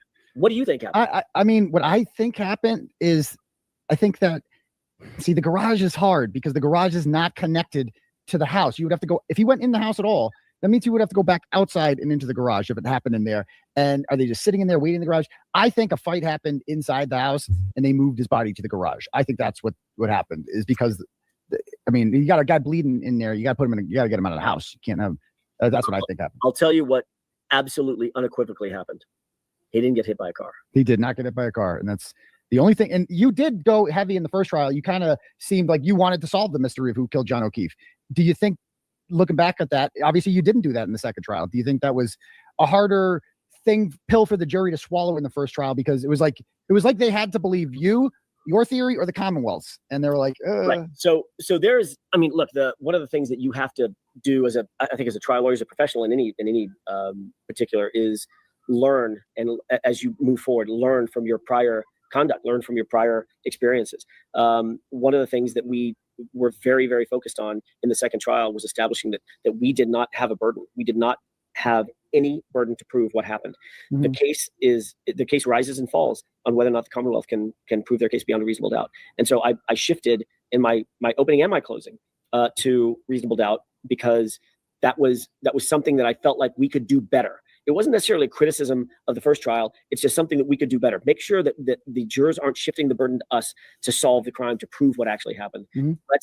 Let's keep the burden where it belongs, which is reasonable doubt. And that's why we built the closing argument the way that we did, which is stacking the reasonable doubt cards sort of proverbially on a table over and over and over, just overwhelming the jurors with reasonable doubt. Did you hear? I know you're probably so busy during the trial, so you didn't watch my show as much as you guys used to. And there's also lots of other channels too to get your content from. But I specifically did a whole show on Jose Baez closings, and specifically he loves to do these big boards of reasonable doubt. And I'm like, Alan Jackson, if you're watching, you got to do the reasonable doubt big board. And then lo and behold, you had a reasonable doubt big board. Did you?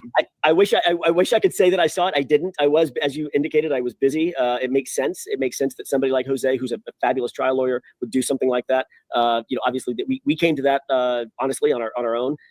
It was a decision that I made. Actually, I was sitting in my hotel room and I was writing out cards, physical note cards, just because it's how I think. I did it in my first closing argument to coordinate what my thought processes are in big categories. And ultimately, I decided that.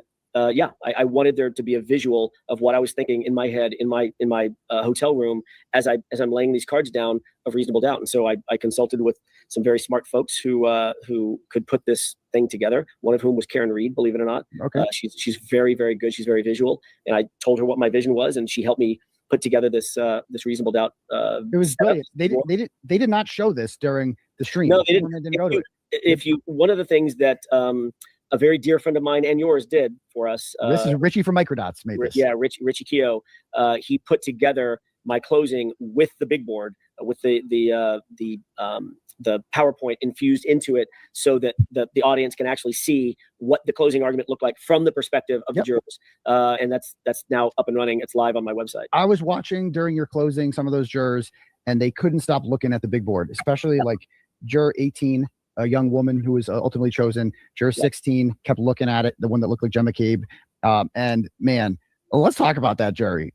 There was a lot of young people on that jury. I love that jury. What'd you love about them? The fact that they were young, smart, attentive, by and large. Compared to me, everybody's young, right? So young, smart, attentive. They were up on the edge of their seat. They were leaning forward. They were on the balls of their feet. They were taking notes where I thought they should be taking notes. Ironically, juror number one, the first juror, the foreperson, didn't take a lot of notes. But from what I hear, that gentleman walked back into the deliberation room and knew this case inside and out. He could recite every single witness and every piece of evidence in a conversation without ever looking at a note. What a brilliant gentleman that guy is. He was an impressive guy. That guy impressive guy. And ran the jury beautifully, apparently. The whole jury was impressive. Like there was 8. First of all, not one of them dropped. Not one of them got sick. Not one of them had a family thing. Or any. That's amazing in and of itself. They all showed up every day. Not one of them forgot to set an alarm clock or something. Like anything could happen. So 18 responsible people, and not one of them fell asleep because there's some boring testimony, but not one of them fell asleep. They all were taking notes the entire time. One guy filled in 5 notebooks worth of notes. And I'm looking at this jury, and I picked out my favorites beforehand because in case there were shenanigans, I want it on the record. Here, I ranked the jurors 1 through 18. My number 1 ranked juror was Paula. Okay, as it turns out, who turned out to be fucking awesome. Who was your favorite juror? Was she your favorite? I will defer that question. Okay. My favorite juror was every single juror who was on that jury. I loved all of them. And I, they, like you said, all the alternates could have swapped with any of the sitting jurors. And I think the same result would have happened. And that's all I cared about. I thought all of them were great. We were very, very happy with every single juror that we picked during the jury selection process, which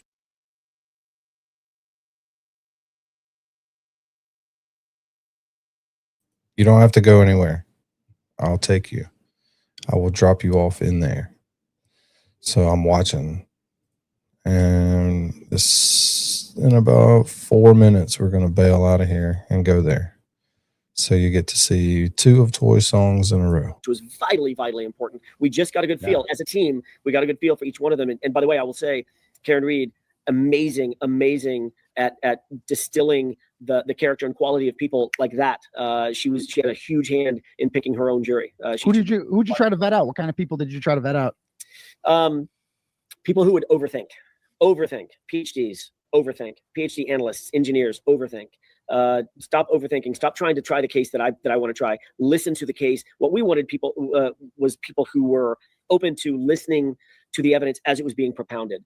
Don't try to figure out how would I have tried this differently. In my view, that's the death knell of a defense. In terms of jurors trying to overthink and outsmart what the defense could or should do. Just listen to the evidence as it's propounded. Be open-minded. Where is the credibility? Who has more credibility than who or whom? And that's what we got. And I'm super happy with them. Speaking of credibility, I did not know there was X-rays until you guys brought up. I thought you guys were like architects, like Mike Brady, Mr. Brady coming out with your big rolls of stuff there. I'm like, what the hell is this? And it's a goddamn X-ray. There you go. What? How long did you know that? Did you know there was X-rays in the first trial? We knew there were X-rays. We were waiting for the right moment to reveal the X-rays. So that was crazy. Yeah, it was great. It was great. And like I said, in certain circumstances, the Commonwealth was our best friend in terms of what they propounded. So that was a real revelation. You never know what evidence is going to shake out in a trial, and you have to be willing to sort of pivot and figure out kind of what they're doing and what you have. One of the things that we weren't going to get caught flat-footed on was our understanding of the actual evidence. We were never going to be outperformed on the details of the evidence that existed in the universe of data. So like when Judd Welcher said there's no X-rays, you must have just been thinking to yourself like, oh, glad you said that. Do you think that Hank didn't call Judd back because Judd would have snitched on him and said he never showed me, he told me there were no X-rays? I'm guessing, number one, that's exactly what happened, that Judd Welcher was never shown any X-rays. But number two, if that's why Hank didn't call him back, you'd have to ask Hank that, and Hank ain't talking. Yeah, he's not taking any questions. He's kind of... All right, we got 1 minute, Mary B. Kazi, everybody. Appreciate you hanging. Sup, Bo? Thanks for having me tonight, Danny. Much obliged. Yep. Sorry it took so long. I told you a while ago to come up and hang out. Oh, it's all good, man. I'm just happy to be here, even if I'm not on the panel. Me too. Me too. Mary B, show did good. When's your next show? Well, I'm definitely gonna have one on Thursday, but maybe I'll have one before. I need watch hours. Kazi G, when you going on again? Who knows? I'm tired. Logan, appreciate you hanging out, buddy. Yeah, thank you, Danny. Everybody hit the like on the way out. We're not leaving. Don't leave. I'm telling you. Let's all go together. Do a big redirect this time. Well, I'll go Step into the light. Follow the light. Turtleboy song, and then we're gonna listen to another one. Here we go. Tick, tick, tick, tick, tick, tick, boom. Tick, tick, tick, tick, tick, tick, tick, boom. Tick, tick, tick, tick, tick, tick, boom. Pressure build, detonate. Tick, boom. Too late now, can't moderate. Tick, just give me flash. Let's go. Everybody talking, nobody compose. You should have just let me be, but nah, you knew what I do. Who I am. You know who I am. Who I am. Tick, tick, tick. Robbing and weaving where you telegraph hate. Flash bows pop every time I breathe. Whole world watching, enjoy no front row seats. Say my name, watch the algorithm scream. Turtleboy! You drama sales on the fumes of my pike tails. Free clickbait for all the mirror ultimate bum for town clownies. Better all town clownies in the cheap seats. I built this house, you built noise, I built proof. Woo. Time to raise this roof, time to expose the hard truth. Now the spotlight stuck on you. Oh, po baby boo. Tick, tick, tick, boom. Truth hit the wrong, stand clear. Tick, boom. Funny now, they fear. Tick, boom. Flash bows, no escape. Tick, boom. Clock ran out on fake. Receipts stacked like bricks on file. You throw stones, I archive wow. Smear campaign, panic press, but facts don't bend the cognitive dissonance. You had to poke the turtle, you know I'm a snapper, right? You about to. You should've just let me be. Damn people, you knew better. Tick, tick, boom. Pressure build, detonate. Tick, boom. Too late now, can't moderate. Tick, boom. Camouflage, case closed. Everybody talking, nobody compose. Should've just let me be. Tick, tick, boom, tick, boom, tick, tick, tick, tick, boom, tick, tick, boom, tick, tick, boom.